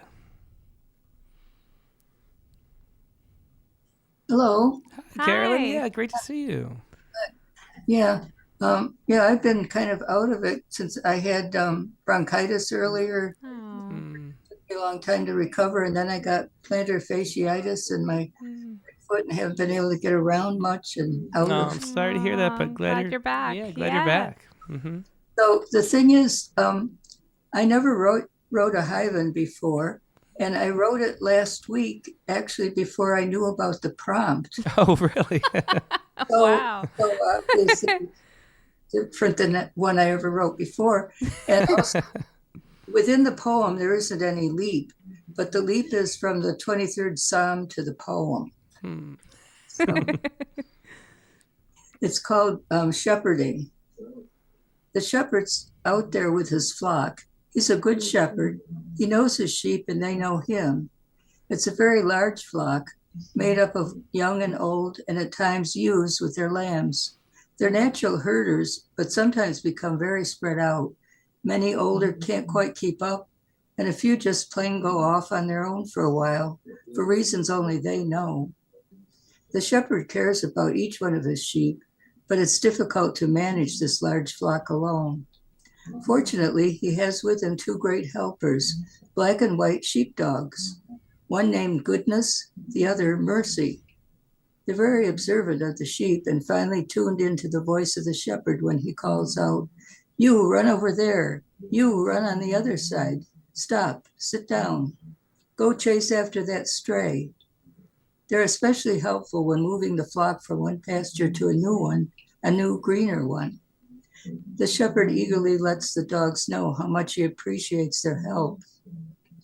This shepherd is himself a follower of the great shepherd who guides him along the best paths, just as he does with his own sheep, even though at times he too may stray. Chasing after us, surely, goodness and mercy. Oh, yeah. Well, congratulations on your first haibun. That was lovely. Thanks so much for sharing that, Carolyn. Thanks. Yeah, and hope you recover completely soon. Yeah. Yeah, but great to see you. Thank you. So Carolyn Codd with Shepherding. I love how many people have said this is their first haibun. I tonight. know. It's really exciting, and then sharing it's wonderful. It really is. Let's go back to Chelsea McGlynn, our reigning prompt poet of the month. The perk of being prompt poet of the month. It was piling up. Hello. Hi. So I wrote this poem before Matt's interview, and I want to say that because he almost said my poem title word for word in his interview. Wow. Interesting. So it was not inspired by him. So my unusual haibun is that I wanted to write the prose section should be smaller than the title or the haiku. So it is a micro haibun. Oh, interesting. Yeah, that's very creative too. That is very creative. All right. Mary Oliver is back from the dead to critique my poetry. Chelsea, I hate to say it, but it needs less geese. Northbound, honking flocks fly past my broken down car. Well, I really love that. Yeah. That's so funny. That's great. Yeah, that really is. What a fun little poem. Yeah. Yeah, thanks for sharing that, Chelsea. Thanks. Thank you. Yeah. Chelsea McGlynn with Mary Oliver is back from the dead to critique my poetry. Let's go next to Tina Deniclaw. Hello. Hey, Tina. How are you guys? I'm still trying to organize myself. Here we go. Oh, no problem. Oh, this looks like another interesting one, too. So this one, so I wanted to do a burning haibun of a poem that I had already done but hadn't presented. And I ended up with just a more lean version of the same poem. And then I tried to do a burning haibun of that, and I couldn't get it. And so I went to the background material, and I got a burning haibun of the haiku comes out of the background material. Interesting. So I've never done that before. So, okay. And then surprisingly, this could be a slam.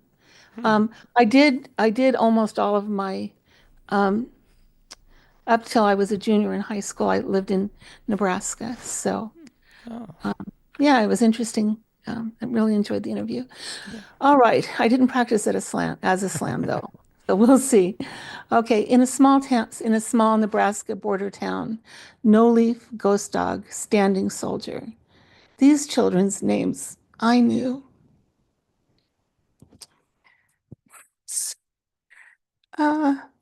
15 miles south of the Pine Ridge Indian Reservation, 30 minutes drive from Wounded Knee. Their hair brother is beat for random fun. Raymond Yellow Thunder stripped him of his pants and underwear in winter, kidnapped him in the trunk of their car, shoved him half naked into a crowded American Legion Hall, and left him to die from the pounding of their fists to his forehead. His grandson's death stoked the second Wounded Knee. Eloquent Chief American Horse. Yeah, what a tragic story. I'd never heard that. Thanks so much for sharing that. And then we have photos too. I do. So just really briefly, Raymond Yellow Thunder was gifted as an artist and also at taming horses. That's why he was in this border town, because he worked for the ranchers in the area, helping to tame their horses. And his grandfather, his Chief American Horse, his Lakota name actually translates as he has a white man's horse. He was a scout for the U.S. Army, and he promoted friendly associations with the whites and educations for his people. He wanted them to grasp the new situation they were facing and succeed with it. And he was known as an eloquent speaker. It turns out, unrelated to this, I was trying to find the different poet laureates from different places that I've lived, and I just happened to check this little town. I don't know why I would think so, but it turns out that his descendant, Chief American Horse's descendant, Elia American Horse, a young woman. She's a youth poet laureate for Nebraska Oh, wow. last year and the Midwest for this year. She, and I contacted her. She did not know that she was related to Raymond Yellow Thunder. She knew of him, but she didn't know that. Yeah. So Raymond Yellow Thunder's mother was Jenny, the only daughter for Chief American Horse. And Elia descended from one of the brothers. And she is an artist and a poet. Oh, wow. So Well, that's very cool and powerful poem too. Thanks so much for sharing that, Tina. Oh, thank you. Thank you. Yeah. There's Tina Deniclaw with In a Small Nebraska Border Town. Okay, let's go next to Jeremy McKay.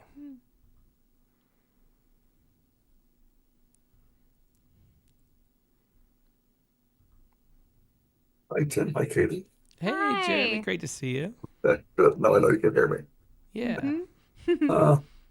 So I did a braided haibun, but it's also kind of an after poem. But I'll just read it. Otherwise, I'll just give it all away. So let's see if I can. There it is. Okay. So were I courageous enough, cedar hints from pine cones throughout idle wild. In my digital nomad fantasy, I enjoyed the sunrise and noticed scents lifted in the early morning heat. Why work? It's a paradox to be in nature and online. 10 to 18 hours a day, tinkering, fixing the world's windows.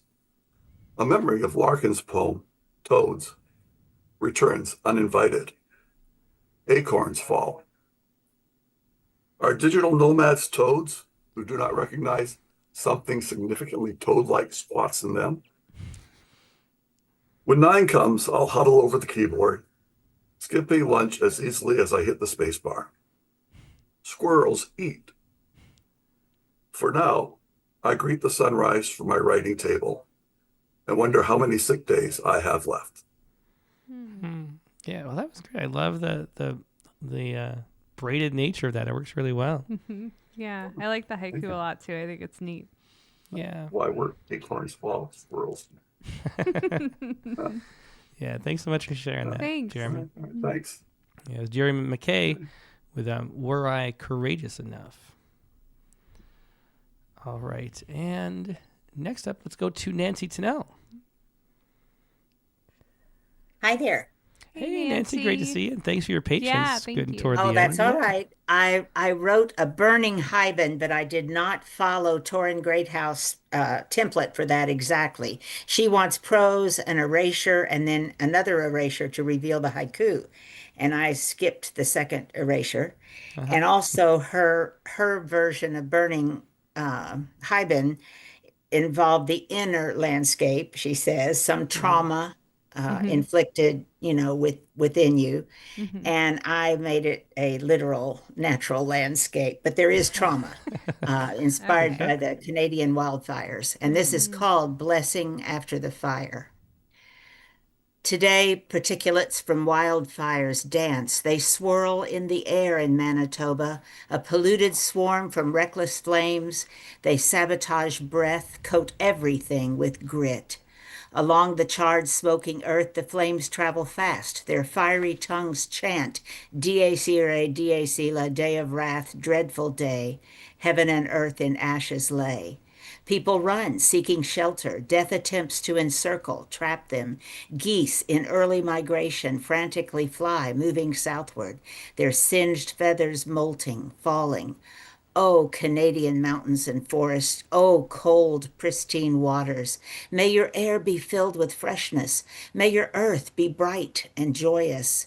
From here we see your smoky skies. Breathe your air as it travels to us. Though we cannot feel the heat from your flames, we hear in the distance a Dies irae. Particulates swirl, a polluted swarm with grit.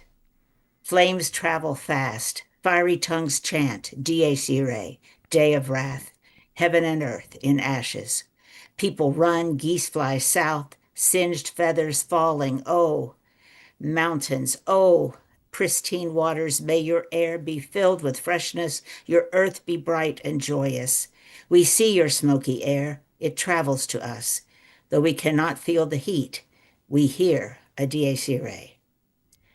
Canadian geese, monogamy, for better or for worse. Wow, that is a leap. That is really cool. That really is. Wow. Nice leap, yeah. And the more poems leap, the better they are usually. That's really great. Thank you. Yeah. One of our earliest Haibuneers, I think we can say Nancy is too. Well, I've just, there's a great haibun influence in Rattle. thanks to you. It's really enjoyable. Oh, thanks. So that was a really neat take and fun to look at. And I love the energy in the prose section too. Mm-hmm. It felt on fire, which is fascinating too. Thank you. Mm-hmm. It was enjoyable to write it. Well, thanks so much, Nancy. Thanks, Nancy. Thanks. Yeah. Again, that was Nancy Tunnell with Blessing After the Fire. And last but not least on the Zoom is Matt Joseph. Thanks again for your patience, Matt. Hi, Matt. No, hey guys, you can hear me okay? Yeah, definitely. Excellent, that's great. Thanks. Hey, before I just have to say, if I was wondering how much these have come to mean to me 2 weeks ago with the garden prompt, I show up on YouTube at 5 p.m. completely missing the time change that it was early morning, and I walked around for an afternoon just crushed. I was like, oh no, I was so sad to miss it. So anyways, these are something I look forward to. So thanks for saying that, Matt. So this is radically different because this is my second haibun, and my first one was about my stepfather, and this one is about my father. So there we go. And this falls in the category of stodgy. So Yahrzeit. Yiddish term, the anniversary of a person's death on the Hebrew calendar. Today, I pulled the moon from the sky and called my father's ghost, collect, knowing he wouldn't accept the charges, forgetful phantom, rent-free tenant of my imperfect recall. So I asked the deadline dial tone, what was it you forgot, Shadowcaster? Endless answer to no question I ever had. Was it not to disappear between the fluttering pages of Torah, that Pentateuch a greater truth than the story of your children? Was it to love enough that your memory feels like more than a foot gone to sleep? Enough for me to stand at your gravesite any other day than the one we three sons shoveled dirt onto your pine box and managed to cry? Take it easy, dickhead. Who knows what your son might tell his therapist someday? That's right. I love the personal details in the prose part. It was really, really touching, and just the concept of the, calling collect and not accepting the charges. Yeah, it's really interesting. Yeah, great job. Thanks you guys. So much, thanks for being really here appreciate the whole you guys. night with us. Yeah, yep. That was awesome. Thanks. Bye. Bye. Yeah, thanks so much, Matt. Thanks. Yeah, that was Matt Joseph with Yazit. Am I saying that right? Yeah. Okay. Probably not. Well, thanks so much for sharing that. Yahrzeit. Sorry. Yahrzeit. I knew that was not how you said it. Yahrzeit. It's Yiddish. Yeah. Okay. Yeah. Thanks. Bye. Thank you. Thanks, Matt. Yeah. Yahrzeit by Matt Joseph. And let's see. So I did not see any of the other folks who sent in poems on the Zoom. So I think that is going to wrap it up. And also, I don't know if my throat can take any extra ones. Your throat is doing great. We're impressed. Thank you. Okay. So let's move on to the closing haiku. And for this one, you have to know what a sag pond is, kind of? I don't know what it is. Okay. So a sag pond is when there's an earthquake, there's a little stream or underground sometimes too. Mm-hmm. And then when the plates shift, the stream bed goes out of alignment. So the water pools there and it makes a pond. Oh. Which is what the Wrightwood Country Club is a sag pond. All along the San Andreas Fault, there are a bunch of sag ponds. Oh. And so it was, hanging out. It was a double birthday party for 2 kids in my son's elementary school class. Everybody, like probably 150 people maybe hanging out around this pond. And so here is the haiku, or no, not haiku, regular haiku that inspired by that. Where'd it go? Okay. We'll do this too. Sag pond, how our memories pool. Sorry for reacting before you read it, because I read it before because I was excited that you got it up there. Yeah, there you go. That's really interesting, though. Yeah, the sag pond. And I do, just this little fault, and So many memories swirling around. That's a it. really great metaphor in there. Well, Wow, thank that's you. impressive. All right, so that is going to wrap up the show. Now, next week's prompt on the Rattlecast is going to be what, Kitty Dozier? We are going to, Timothy Green, find a song lyric from a genre you don't normally listen to and use that as an epigraph to a poem. So the epigraph, not to be highfalutin and fancy, just means a little quote at the beginning of your poem, slap it in there. But I do want it to be, we all have like song lyrics that, you know, we know and resonate the most with us, but pick one that's outside of your normal genre. It'll be fun to hear what everyone's normal genre is and is not, perhaps. And then also maybe it will get us listening to song lyrics a little more critically with more of our poet's ear. So I think it'll be fun. Yeah, well, I won't be using Bob Dylan because in the car. Yeah, don't even try to front Colin like were that. Do you always listen to Bob Dylan? And Yeah, well, the problem was we watched the movie like 2 weeks ago, and then I'm just like, well, God, I don't want to get copyright stricken, but I realized if you close your mouth and sing, you can sound like Bob Dylan. So now she does So it I all the just time. do it all the time to every song. Anyway, so no folk or contemporary. Yeah, folk for and me. remember, we're all your friends, so we will know if you are lying. Someone true. will call you out. All right. Well, that's a fun prompt. Thanks so much for sharing that, Katie. Thank you. And next week's guest of the Rattlecast is going to be, as if we haven't had enough haibun already. We have not, so We I'm glad. never have. We never have. Rich Yeomans. Heck yes. So Rich, he was in the haibun issue of Rattle. He's the editor of Contemporary Haibun Online. And he's got a couple books out too. But Contemporary Haibun Online is an amazing resource for all your haibun needs. He's also the co-author of Haibun, a Writer's Guide, along with Roberta Beery and Lou Watts. He's the only one of those three we haven't had on yet. And so we welcome him onto the Rattlecast. That's next Sunday, June 15th, episode 297, the regular time, 8 p.m. Eastern, 5 p.m. Pacific. Hope to see you there. Hope you have a great week in the meantime, and we'll talk to you later. Good night. Good night.